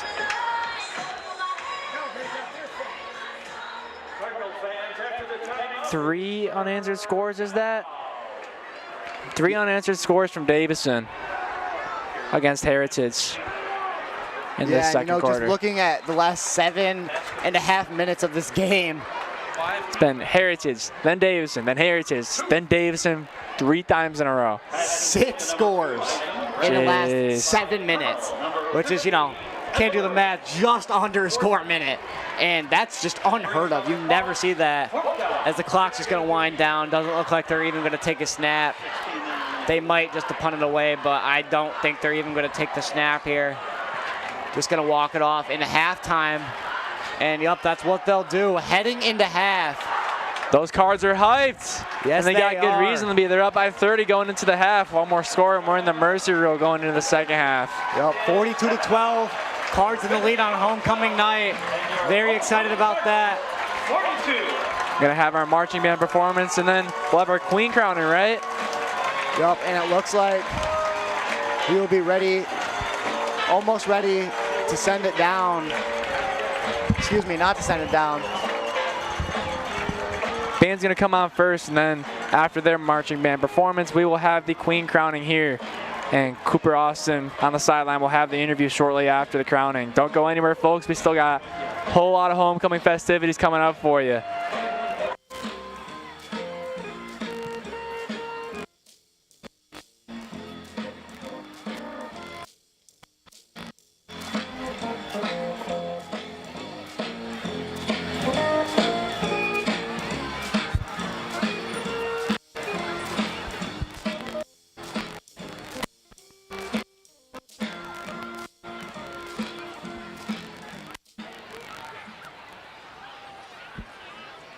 It's going good. Ooh, that too. Oh. It's be one of those days to have like.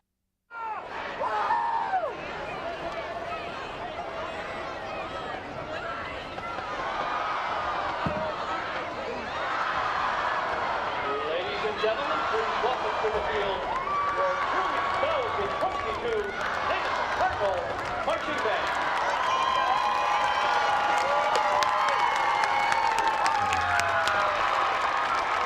From the marching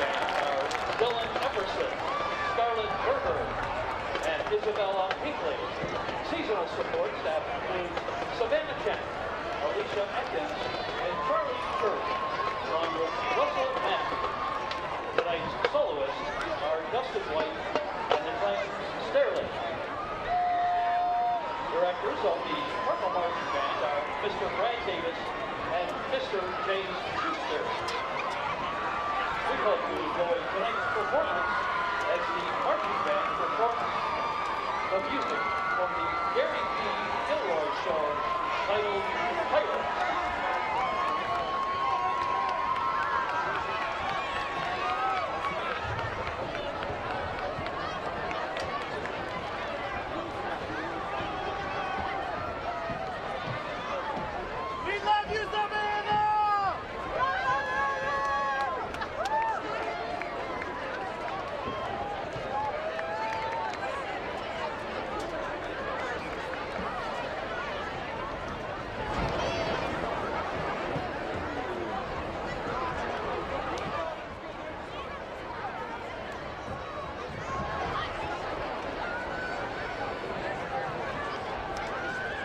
Drum majors, is your band ready?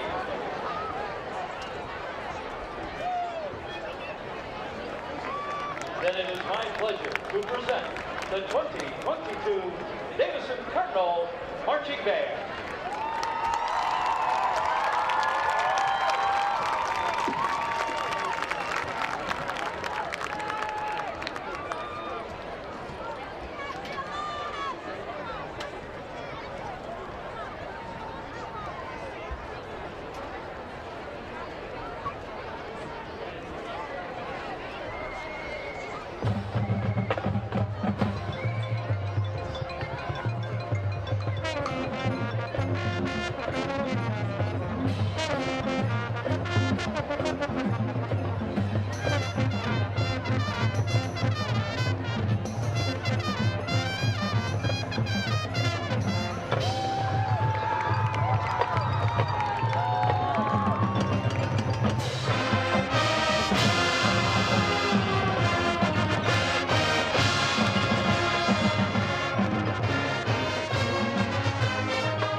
big round of applause for your Davison Cardinal Marching Band. Great job.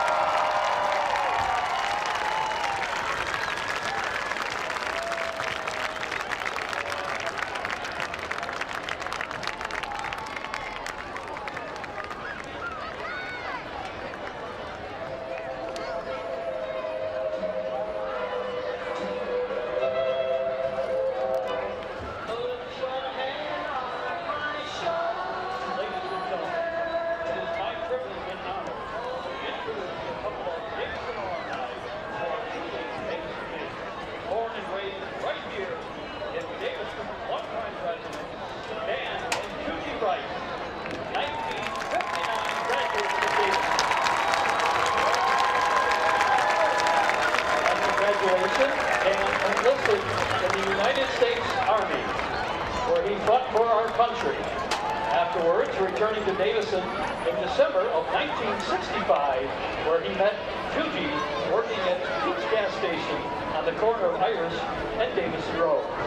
While employed at GM in Flint, in the evening, Dan was a football referee for over 20 years, and for 30 years played Class A softball. Juji's athletic experience while in Davison involved playing softball and basketball, and after graduation from MSU in 1963, Juji went on to pursue a career in education, where she coached girls basketball and softball for 10 years before retiring from teaching after 37.5 years. And Juji has been married for 54 years and has one son, Ron, and his wife Stephanie have been blessed with 2 sons of their own, Will and Jackson, as they continue the family's name in athletics here at Davison. Will plays middle school football, while their oldest grandson is Cardinal senior, lineman number 50, Jackson Rice. Dan and Judy, it is an honor to have you in our community. You will always be a part of our Davison athletic family. You have been and remain a true example of Davison made. Let's give a nice round of applause for Dan and Judy Rice of Davison.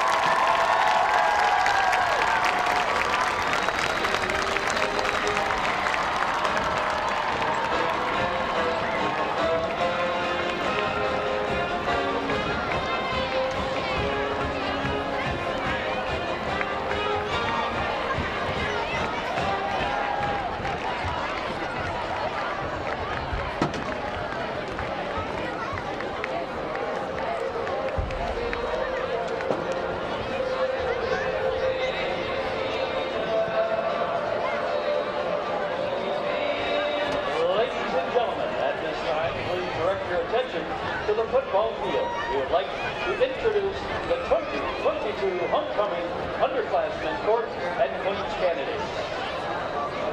The freshman class prince is Mr. Jackson Dodge, and the freshman class princess is Miss Addison Hawley.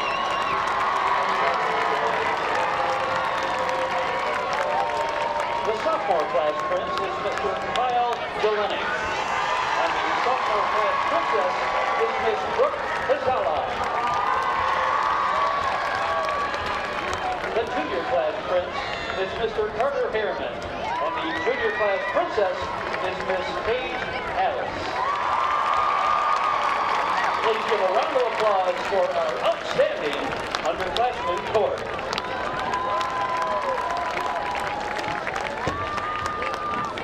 Our first queen candidate is Miss Macy Curtis.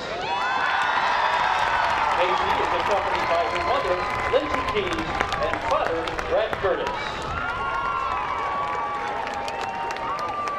Our second queen candidate is Miss Tori France. Tori is escorted by her parents, Scott and Alyssa France. Our third queen candidate is Miss Lily Lavinsky. Lily is accompanied by her parents, Jenny and Paul Lavinsky. The fourth queen candidate is Miss Lauren Rodriguez. Lauren is escorted by her father, Ken. Lauren and Beer.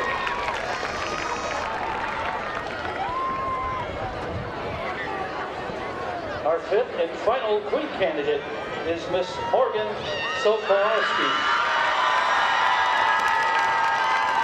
Morgan is escorted by her mother, Gina Guerriero, and her father, Brandon Solowski. Ladies and gentlemen, at this time, please welcome back the 2021 homecoming queen, Ava Arms.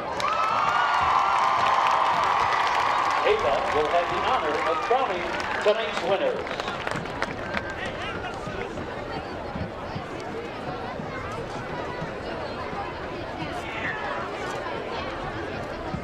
And now for the moment you've all been waiting for. The 2022 Miss Congeniality is Lauren Rodriguez.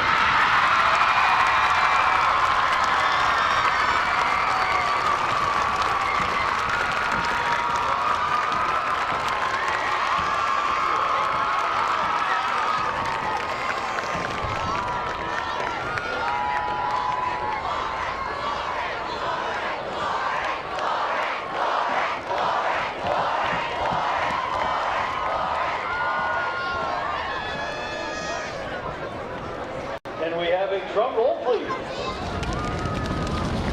The 2022 homecoming queen is Miss Tori Frank.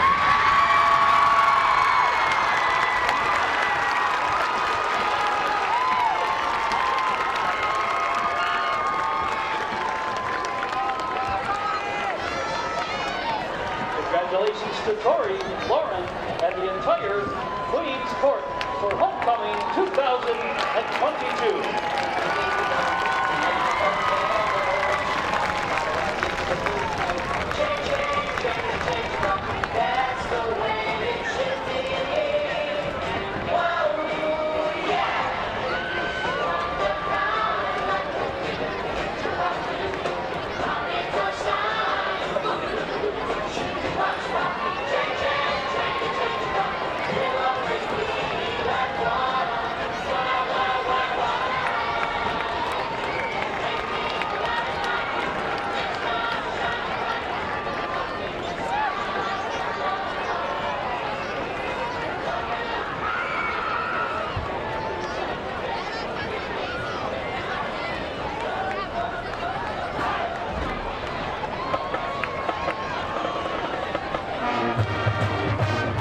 Davison alumni, get on your feet.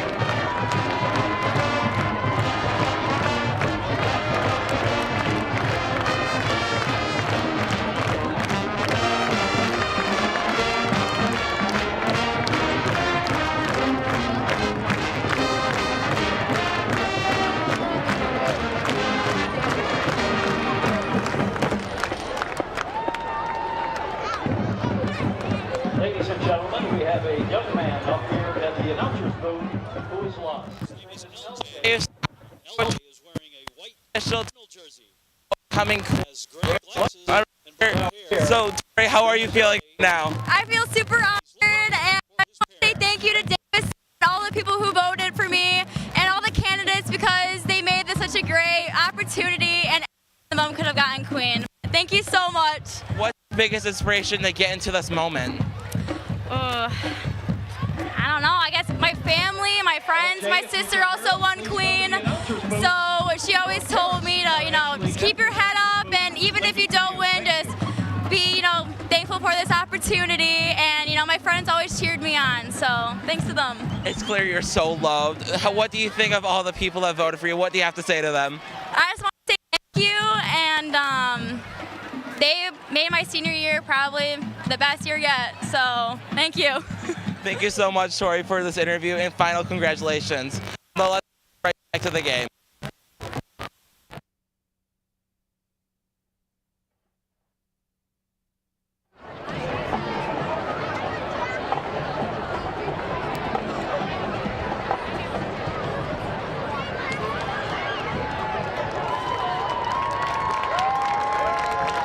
Once again, ladies and gentlemen, tonight's the homecoming round of applause for your 2022 Davison Cardinal Marching Band.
It's your 15th birthday. Happy birthday, Kendall Tebow. Kendall is in the Davison varsity team. Happy birthday, Kendall. Don't you know, pump it up. You got to pump it up. Don't you know, pump it up. You got to pump it up. Don't you know, pump it up. You got to pump it up.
start our second half here this evening at Cardinal Stadium. Number 35, Braylon Titsworth to kick for your Cardinals.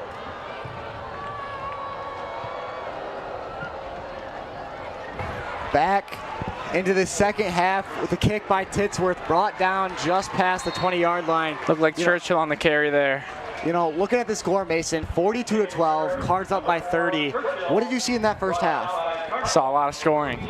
Saw a lot of positive in this Davison squad. I mean, they started a little slow, but once they got into the groove, man, did they start flying. That's for sure. 42 points, 3 unanswered touchdowns going into this half. Yep, and also big congratulations to Tori France for being crowned homecoming queen here. And Lauren Rodriguez, Congeniality. Congrats to both of them. Yep, along with Mark Tedrick as Congeniality and Jay Flowers as King. So going into the second half, Cards up by 30. Let's see what this Hawks offense that hasn't done much, can do right now. It's the thing they're known for most. Let's see if they got any more in them. Ethan Mason saw a little sneaker, about 6-7 yards on that gain. Yeah, that was the first option play that we saw was successful. You know, most of them get brought down pretty fast, you know, on the pitch or, you know, the keep, and just snuck through that Davison D-line and for about a 8-9 yard gain. Yeah, that blitz has killed them every time they run play action. I mean, getting chased down, whether it's in the QB's hands or in the running back's hands. Hasn't been successful, but positive start here for them. Interesting formation with the backs. Drops back. Doesn't have much pressure on him. Not the best throw there, hovering around the center field logo. Yeah, just drops short. You know, didn't even look like the receiver was ready or even looking for the pass. He had time, too, to get that off. His line did well to keep him protected there. Yeah, you can definitely tell the Davison defense lined up in a little bit of a weird formation for them, and they were like fumbling around. Well, it looked like what happened too is they had a lot of those backs, or Mason had a lot of his backs come up to block, so maybe that, gave them some trouble. Fighting for that first down. Looks like they might have gotten it there. Let's see if those chains do any moving, and they are. Good way to start. Nice little gritty first down. Yeah, for the Hawks. Been one of the few first downs Heritage has had in the last about 12 minutes of play. So they're definitely going to take that, you know, as they can. Yeah, start getting the little things rolling for you, getting those first downs, making some good plays, get into that red zone then, and try and put some more points on the board, see if you can claw your way back into this game. Yep, no back for Mason. Let's see what he does here. Unloads, completes to Isom. Like I said, those little things. Took them a couple plays, but they got the first down there. They get the first down on that first attempt there. Let's see if they can keep rolling here down the field. Yep, definitely. Those little plays matter, and, you know, it builds up to the bigger plays. So right there, we saw that big play came, and in a great fashion, you know, exactly how they wanted it. 10:43 on that clock in the third quarter. First down right on the 50. Mason keeps, dumps it off there. That's another solid gain. Yeah, they're definitely moving the ball a lot better than they did coming out of the first half. So looking reminiscent of what we saw at the start of the first half. I mean, they came out, they had those 2 big passing plays in a row. Now they're starting to march again. It helps that they're coming out of the halftime break, kind of have their foot in the ground again. They just got to keep it there. Yeah, I'm sure their coaching staff drilled, you know, moving the ball down the field effectively during half and made sure that they knew exactly what they had to go out there and do as Mason lines up. 3 receivers out left, 1 on his right side, and he's got a back with him too here. He's going to hand off there. Gets the first down on the 2nd and 1, but not without a fight. That takes him all the way out to the sideline there. Yeah, Ty Robertson, ball carrier there, 6'2", 240 pounds. So he's definitely a bigger guy, and he breaks through that Davison D-line exactly enough to get him the first down, which is what the Hawks wanted. The other half of that running back core here for Heritage. Haven't seen him too much tonight, but when he's had the ball in his hands, he's done well for them. 180 yards, 7 touchdowns on the season coming into this. Pretty good numbers when you're splitting up minutes. You can tell red zone threat. Absolutely. You know, most teams are probably focused on Churchill that they just let Robertson slip through, and he gets a lot of touches as a Wildcat play. Yeah, direct snap there. End of progress, but not without a big hit. Oh, you can't be doing that. Get you're having fun on homecoming night, but you cannot be doing that.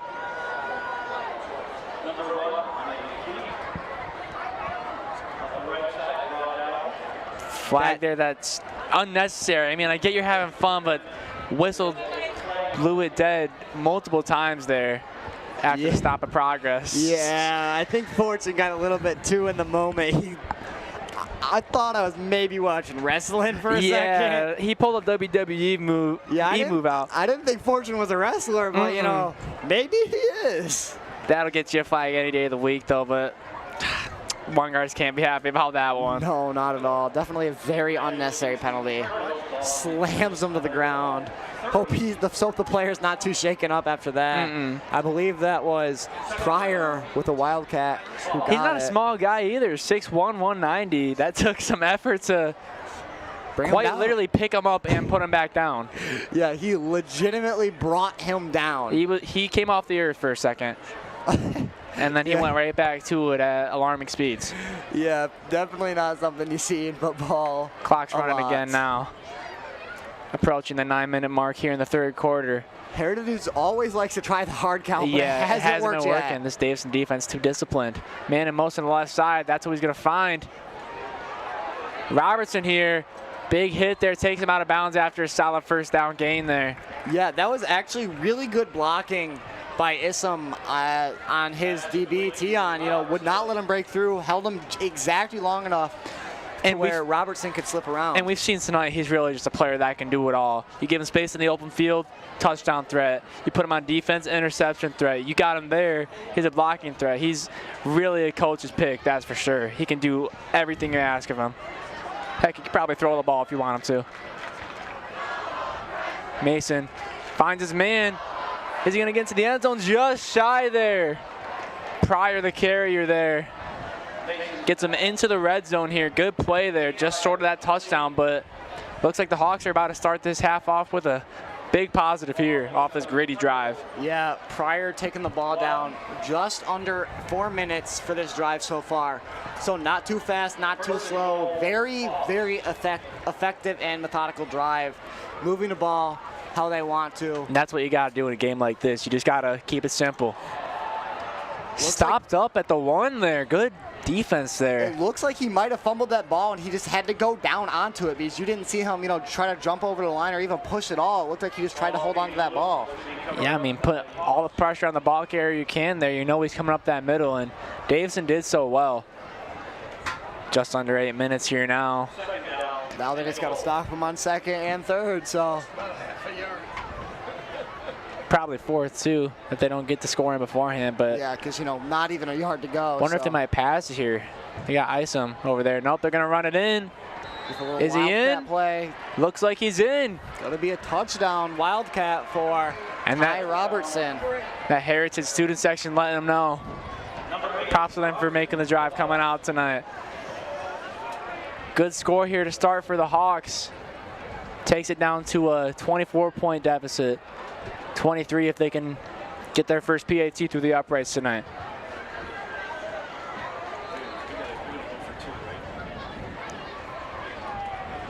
You wonder if they might go for 2 here because just make things easier on them in the late game if they commanded a scoring run. Looks like they are going to go for 2. Lined up with 1 receiver, hits that receiver immediately. It's Isom. Nice little ISO reception there. Isom call him. Exactly. I think I think it was just in the name at that point. He went up and caught that straight over his defender, caught it over Tion. Looked pretty similar to Tion's catch over DB in week 2 versus DCC. So that's a good conversion there. Now only going to be down by 22 points. 3-possession game if they can get those points after the touchdowns in like they did just there. Bumping a little Cotton Eye Joe now here trying to get some energy back into these stands for their first offensive possession. Have a look at the SVL picture here as of right now. Or actually, let's have a look at the upcoming games, excuse me. So we got Saginaw Heritage right now. Here's the league history. Sorry for the technical difficulties. Yeah, but, you know, talking about that SPL Blue. We know it's competitive this year, but and mainly between Davidson and Lapeer. Grand Blank's there too, but they just lost to Heritage last week. You don't know if you can count them in the SPL championship conversation now or not. Yeah, you really got to, especially against these tough SPL Blue opponents, you got to win out most of your games. Davidson, the only 2-1 team. Lapeer and Heritage, both undefeated, but it looks like if the score stands how it is right now, Heritage is walking away with their first loss of the season. But wonder how Lapeer will really tackle the rest of this season. They had an easier start, and then some of the big boys are going to start coming in soon.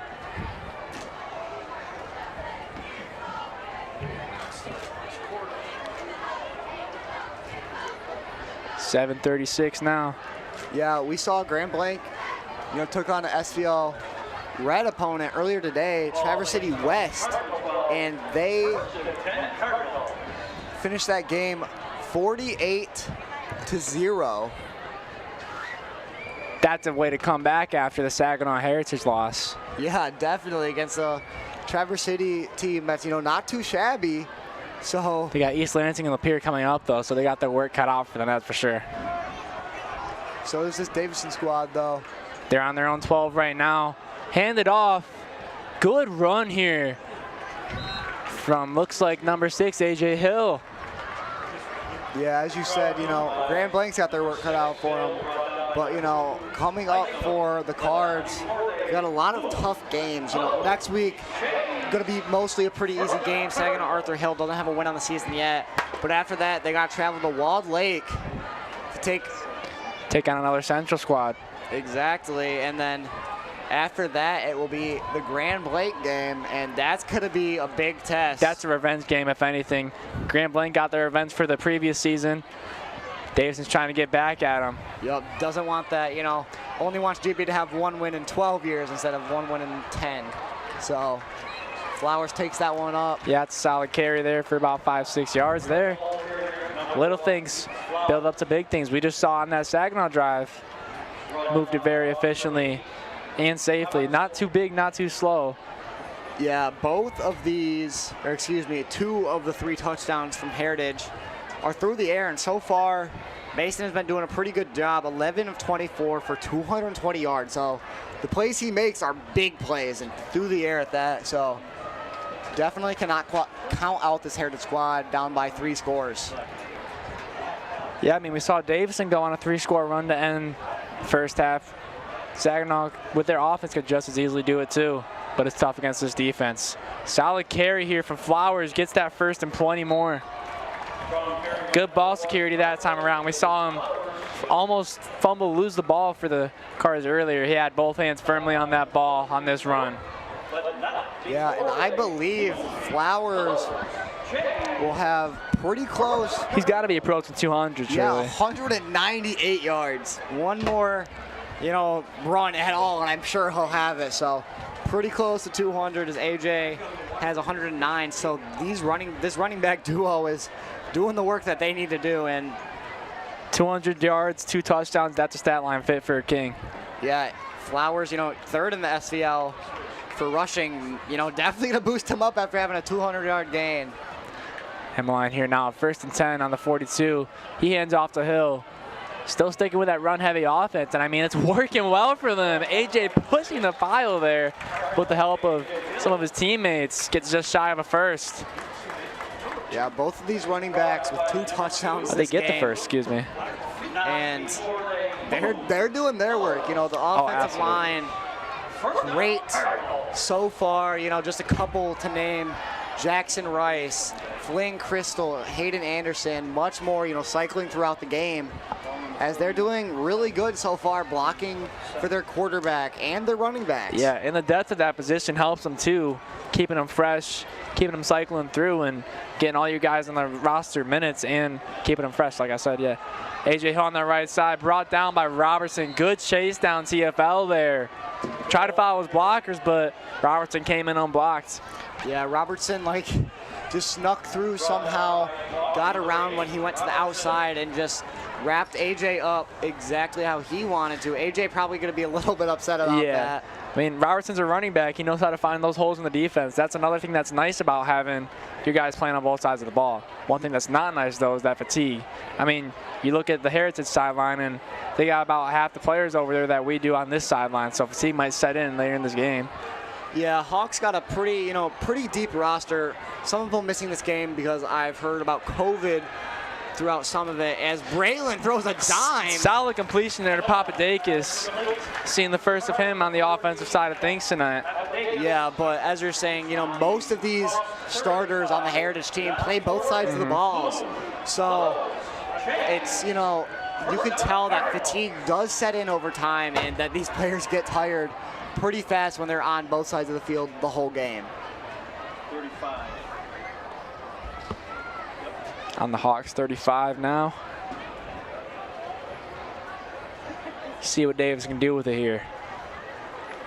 We kind of underplayed that a little bit. Fortune was wide open, and Braylon threw a perfect spiral, really good bullet pass to him in the, just middle of the field. Yeah, it was a good catch too. Himmeline here looks left, wants it, throws it. Can he connect? Oh, just overthrows him there.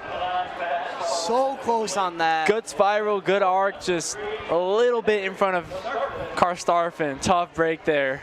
Yeah, nothing you can really do about it. Just a little bit too much. He had it tracked down perfectly too, right in line with that pass. And it looks like just came up shy. The Heritage DB on coverage cannot quite see his number, but it looks like he's down on the ground, probably hurting a little bit. Might have taken a spill trying to catch up to Yeah, he Karstarfin. dived in at the last second there. You wonder if he just lost his footing coming in. Hopefully he'll be okay. Seen quite a bit of injuries this game. I was thinking that. I mean, there's a lot of hard hitters.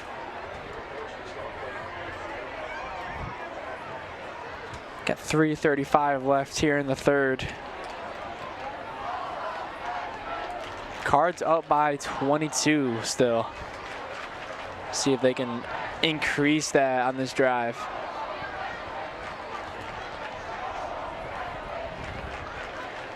Yeah, it looks like the player, number 19 for the Hawks. He's coming off in his own power. Good to see that. Wonder if he pulled a hamstring. It looked like he was holding the back of his leg. Yeah, hopefully he'll be okay. Yeah, just glad to see him coming off in their own power at the end of the day. Yeah, exactly. He got off the field without, being helped off, jogged off the field pretty fast. So we'll see what Billy and his offense can do here for the Cardinals at their 35-yard line. Pretty tight formation here. He's still going to pass it, though. Spots a little screen pass to Flowers. Flowers got the first. Finds a hole. Can't seem to get taken down all the way to the 15. Yeah, 3 people had to drag him down after he juked somebody out of their shoes, practically. And the other ones were just hanging on to whatever they could. Great run. That's got him plenty over the 200 mark now. Star night for a stud running back, that's for sure. Yup, 100%. Looks like 209 yards on the night. That's a good stat line for your running back core. That's just one running back. A.J. Hill's got another 119 to back that up. And they each got 2 scores. So over 120 yards of just rushing. It's been a ground game. 320 yards of rushing, so we'll see what Braylon does passing. Pressure on the right side, completes the pass to Flowers. Good pass under pressure there. Yeah, good pass under pressure. The pressure didn't do anything. He stayed on his feet. When he got hit, he just shrugged it off. He didn't even feel it. It's a big boy. It's hard to take him down. Braylon is very big, huge guy, about 6'4". So he's a big receiver for quarterback for high school. And, I'm sure his height gives him a little bit of advantage every now and then. That's some great composure, too, in the pocket. Usually, quarterbacks at this level, you'll see him freaking out a little when they got someone in the corner of their eye. Maybe it helped that it was his blind side, and he just, didn't really catch it. But either way, when your pocket's kind of collapsing down, that's great composure, great pass there. Yeah, didn't even feel it, let it off perfectly as a handoff to A.J. Hill. Trying to push him forward, just shy of that first down marker. And now we got 3rd and short coming up here, just in front of that end zone. 2 minutes left in this third quarter. Still need 2 more scores before we can start getting into that mercy rule effect. Yup, because it would have been 1, but Hawks fired right back and got that touchdown. So yeah, it was a good first drive for them. No huge plays, but solid gains all around, and exactly, and they got the job done. Yeah. So I mean, they'll take it if they got that score. As long as it ends, in the opponent's end zone, I mean, that's all that really matters. Interesting formation here. It's going to go to Flowers. Flower going to get in for his 3rd touchdown of the night. Tally it up for the homecoming king there. What a night for him.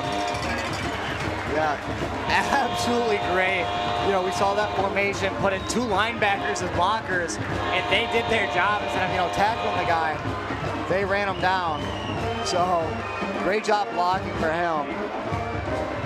Saw a flag fly after that. It's really an unsportsmanlike conduct for a celebration, but he's got 3 touchdowns. He can get a little bit excited.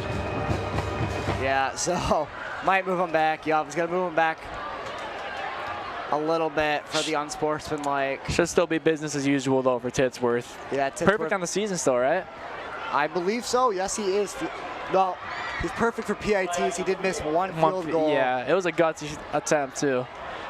Yeah, it was a pretty deep. I think it was 55 plus yards, and it was more of a, you know, end of the game kind of thing, just to try. Why not? You know, if he got it, hey, it would have been amazing, but that raised a couple eyebrows of scouts for sure.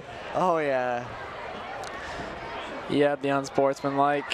It's gonna push the kickback. Touchdown does still stand though. So he, instead of the 5-yard line, he will be on the 10.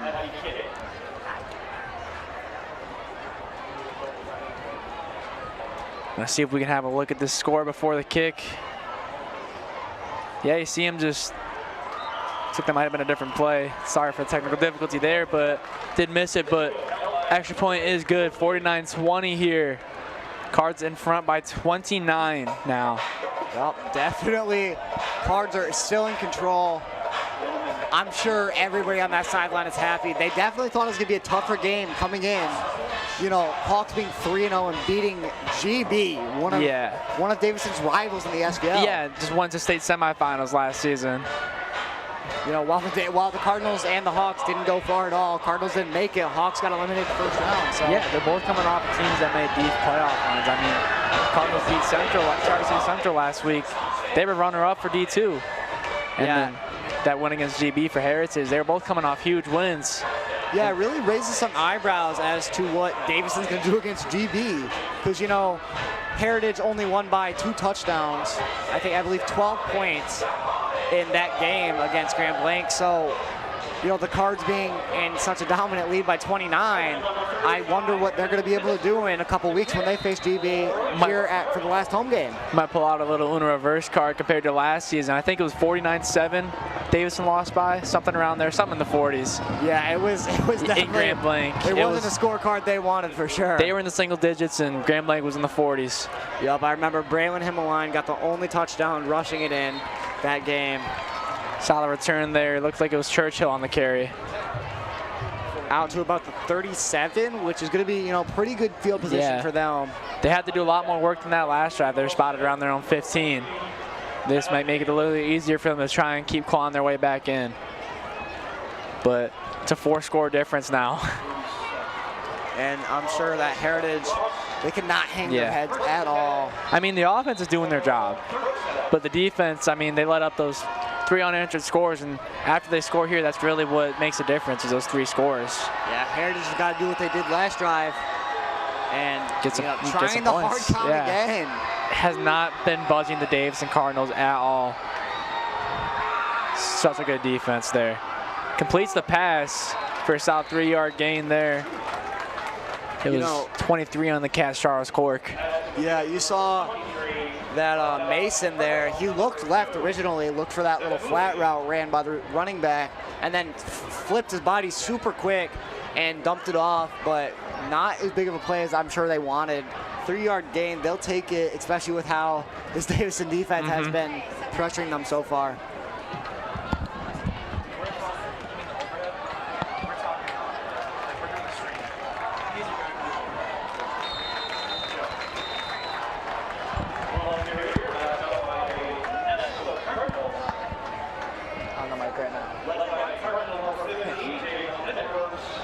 Sorry about that. Back after a little bit of confusion.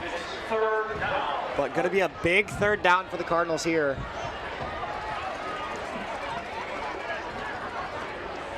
Dwindling down here. Less than 30 on that clock for the third quarter. See what the Hawks can do.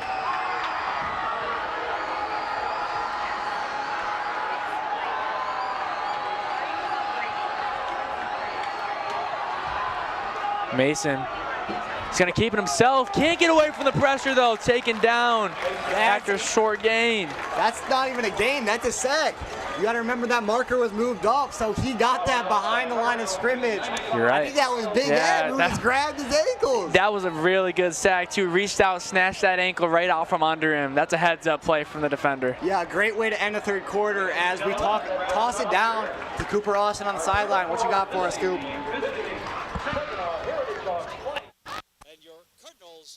I'm here with Mr. Schuster. Mr. Schuster, what's your favorite part about homecoming? Been up to college. They're doing very soon. Performance tonight with your band was amazing. What goes into the preparation for every season? well.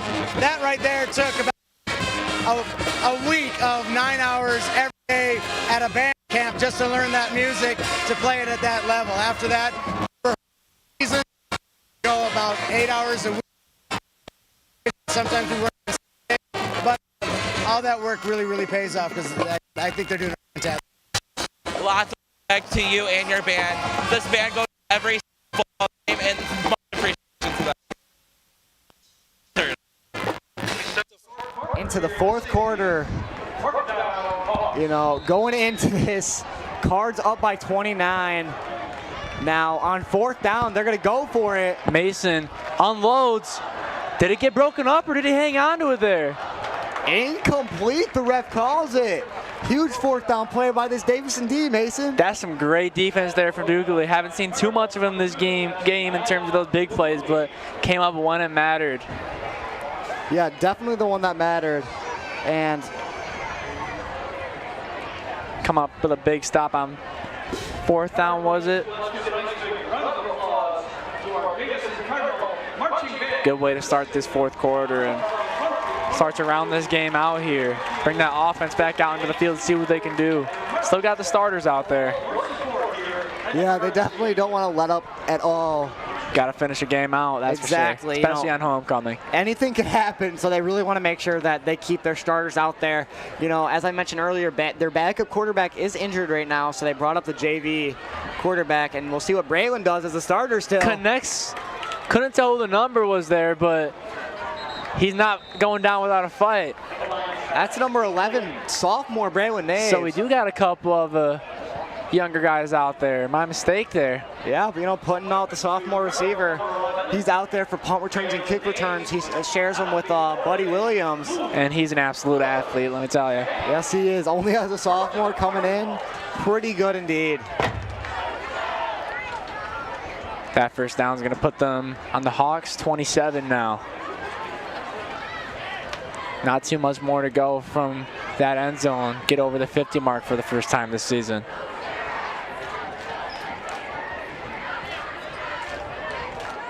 Himmeline rolls right. Spots Karstafen. Oh, right through his hands. That's a tough break. So close, but it was a little bit too far for Karstafen. You know, just got his hands on it. Obviously, they have a good handle on this game, but that's one thing that I've noticed all this season and last season, those drop passes and those key moments like that. When you're just shy of a score, you just need that first down, and the pass just goes right through the hands. Yeah, very close. Almost had that. I'm sure Karstafen's going to be, you know, upset about that. Yeah, he's not going to be happy. He's going to be punching himself for that one. Yeah, but, you know, mistakes happen. Not a big deal, especially when you're up by 29 points. You can afford to make those mistakes.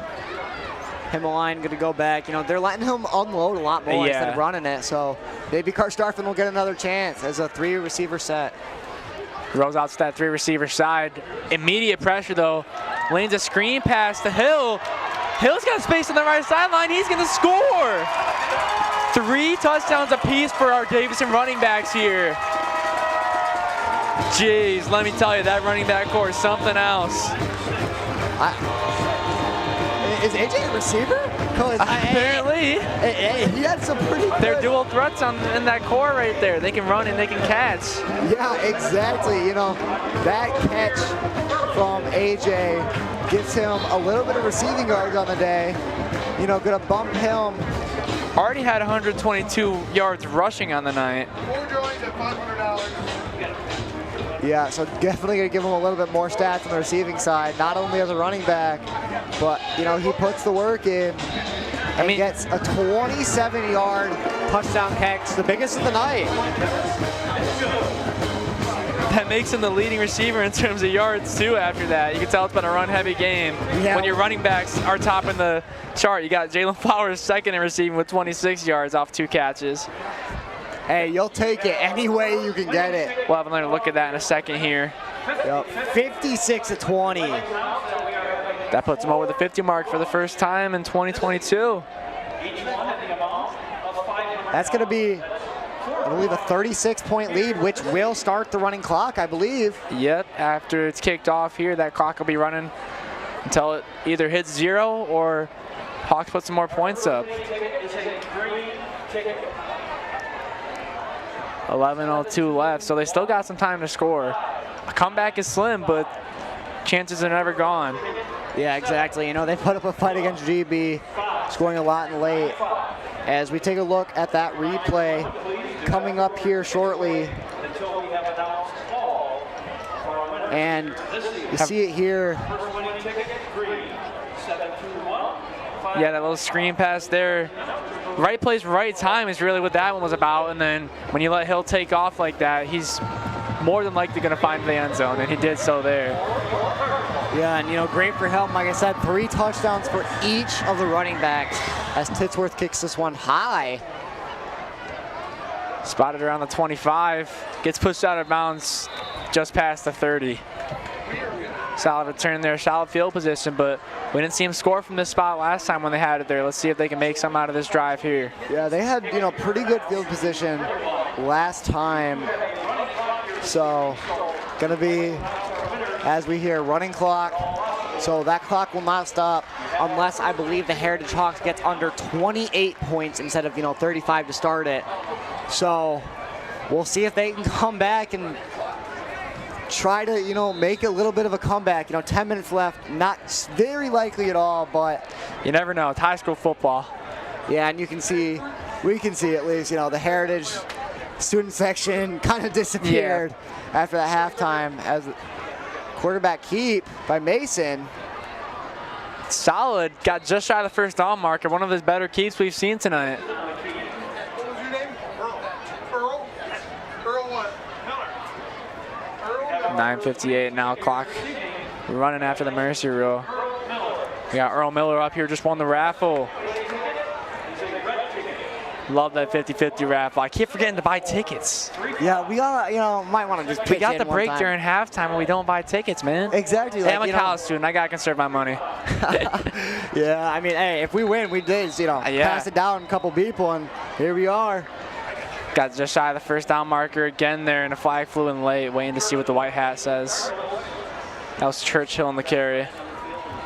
You know, even though no money's involved up here with us, it's still fun to, you know, announce this game and just be out here. The face mask is going to be called. It's going to move the chains, and it's going to move the Hawks up a ways after the Cardinals face mask. Yeah. 15-yard penalty.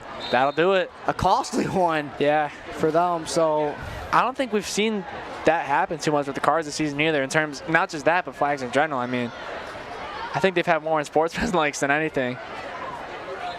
Been a very disciplined squad this season, coming right out of the gates. And now it's 1st and 10 on the Cardinals 44.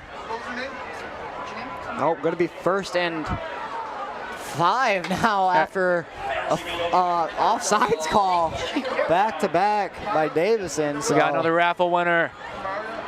Kamara Holiday. Maybe we should just, you know, sneak in a number real quick. Might be able to pick one up. Yeah, you never know. Rolls left, Mason there. Big Big throw. Can he complete it? Oh, just over the head of Pass Isom. interference. Going to be called on Yahya. He was holding on to his It was hands. pretty handsy, but I mean, Isom's also a deadly receiver. It's hard to really give him that much wiggle room because we've seen what happens when he gets that ball in open field. He scores. Yeah, and that's going to be a big, technically a big gain for the Hawks after Yahya just kind of held him as he was running by. So tough break for the Cards, but that's going to move the Hawks up by 15 yards. Once again, 3 penalties in the last 3 plays? Sounds about right. Yeah, it's pretty uncharacteristic here for this Davison defense. Not only disciplined, but just a very good defense. Yeah, it's you usually don't see them committing penalties like this back to back to back. Yeah, usually a very disciplined defense. Especially when you have this game on a good handle. Exactly. So we'll see what Hawks do. As a little bit of a miscommunication as the ball wasn't even snapped. So I think that's going to be a false start on everybody but the center. Because, he didn't even snap the ball, so how could he do anything wrong, right? Hey, guess what we got in the press box? What? We got another raffle winner. A lot of money going out here tonight. This one's Scott Miller. Congrats, bro. I'm jealous. Very. I just bought groceries the other day. I could use some cash. Yeah, new fresh college student out there. Yup. Pitch out to the side. Looks like Churchill on the carry. A big hit there on the sideline. That sends him sliding. Yeah, Honeycutt. I heard that from up here. Yeah, you could hear the pads colliding. Honeycutt made a very good hit. I think it's safe to say he's feeling better than he did before. All we've seen since then is hard hits from him. 1,000%. It looked like quite a big gain, but since they were back so far, they're only about 7 yards to the original line of scrimmage. Realistically, about an 8-yard gain, but it only puts them up about 3 from the original spot. So it's going to be second and about 7 to go. On the Cardinals 21, Mason looks right, quick little pass. Swarm of Cardinals takes him down just shy of the marker. Pryor there on the catch. Going to be a third and about 3, maybe 4. So defense swarming them up very fast, luckily. 6:30. Clock's going pretty quick now that it's running because of the mercy rule here. Yeah, Heritage really just wants to, probably make the scoreboard look a little bit better. A little cleaner. We still got a couple lights over there in the student section.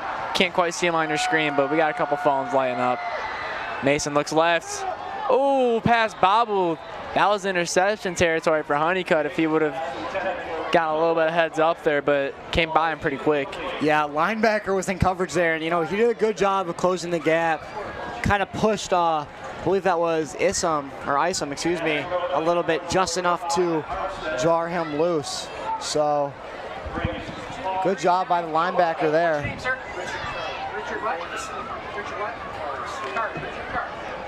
You know what we got, Jayden? Mason, I have a feeling it might be. It's a raffle winner. Richard Carr this time. Congrats, man. And that's it for the raffle winners tonight. So we'll see what the other Mason does that's down on the field. Completes a pass. That's what he does for a first to put them in the red zone. Yeah, too bad you never played football, Mason. I'm not made for it, man. I'm a soccer player. I got the soccer build. Hey, maybe you could have taken Titsworth's spot as kicker. I thought about it, but I like talking about football more than playing it. Plus, he's a better kicker than me, by far. Hey, it's fun to be up here. It's just fun to watch, so I don't blame you. Definitely don't want to be taking hits. Lucky you'd be on the Davison side. Absolutely. Handoff there. Gets stopped up about 5 yards shy of the end zone. It'll be a 2nd and goal from about the 7-yard line. So Hawks are really just going to try to pound this ball in, running clock. So it's just going to keep going all the way down to 4.5 minutes. So it's going fast, very, very fast. Man in motion. He's going to get the ball. Wrapped up hard, though, at that 5 again. Not letting anyone pass there. It's a no-fly zone here for the Cards. Yeah, number 91, junior Logan Coleman made that tackle, got through the O-line quick, and swarmed him down. You know, might have been a tackle for loss. I think it was right at the line of scrimmage, so it's hard to tell, but, you know, hey, he'll take that tackle. Yeah, very routine here for this defense.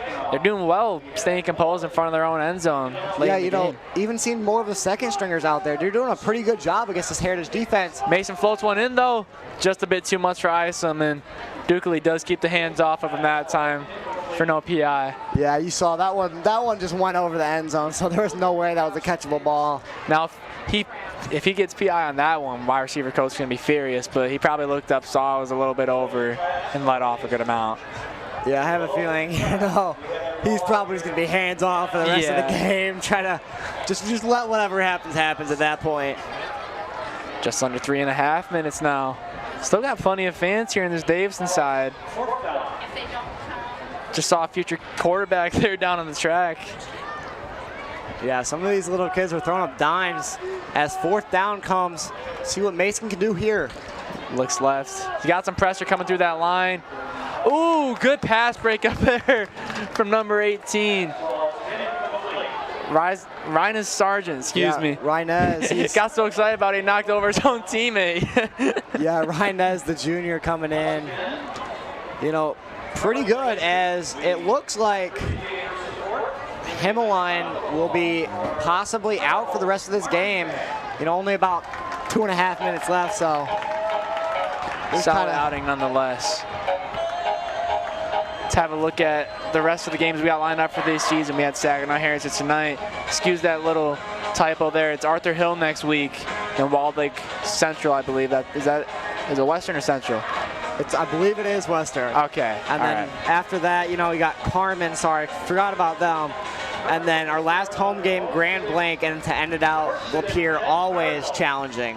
I'm excited to see Grand Blanc come back to town, but I'm also excited to see another game at Lapeer. I believe this is former quarterback Peyton Coakley back there taking snaps under center now with the handoff to Gavin Almquist. Remember what happened last time we played at Lapeer? Sadly, I do.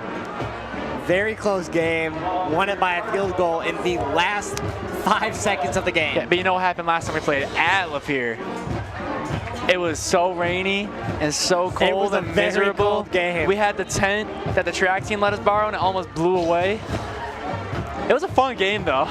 It was fun to watch. The away game before at Lapeer, they were both playoff games, I believe.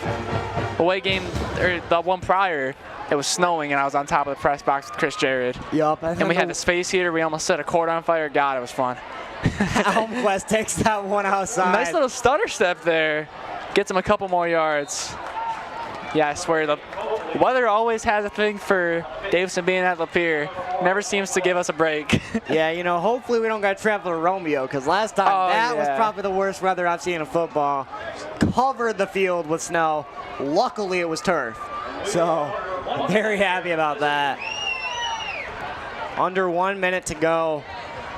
Looks like they're just going to wind it as far down as they possibly can. Not even going to line up for a second. Probably, you know, they're just going to hand the ball off again, give it to Almquist. Get him some more yards on his career, you know, referred to as the JV Demon. Yeah, just let your young guys get some varsity experience here. Another handoff here. Nice little move. He's a good running back.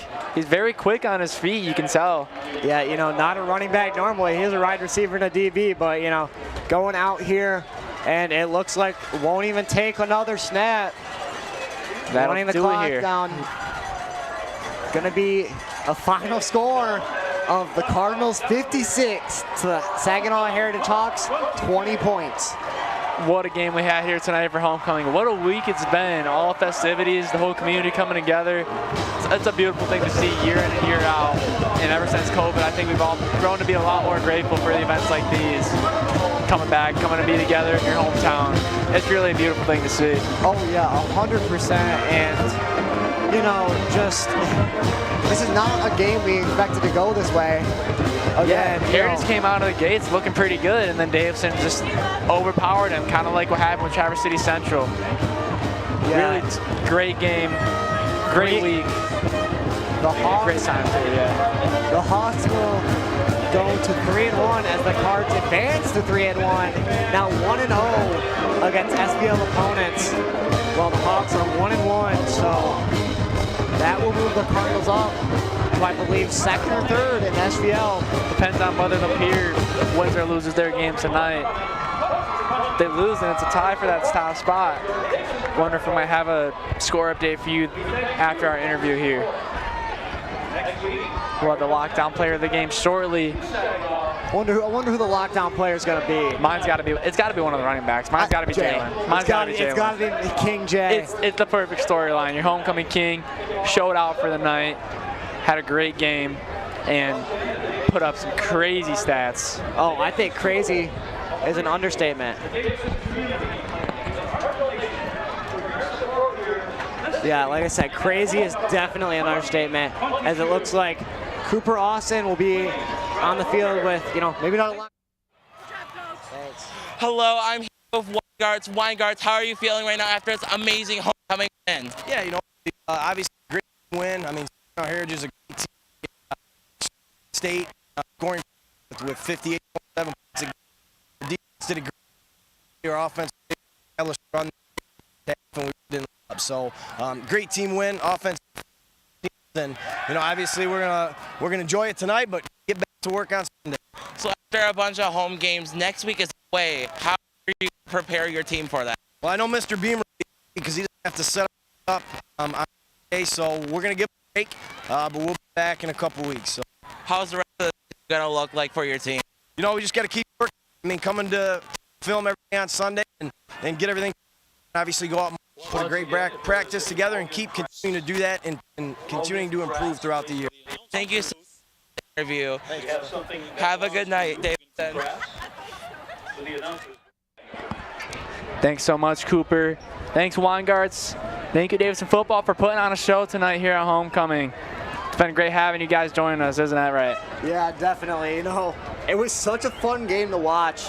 We expected it to be a very close matchup, just like last week, but it wasn't quite that. Not at all. They really pulled away at the end. Yeah, definitely. Well, that will be it from us up here in the announcer's booth. Chayton Harris joined by Mason Palmentier. And the rest of our DTV crew. Thank you for joining us. Have a good night, Davidson.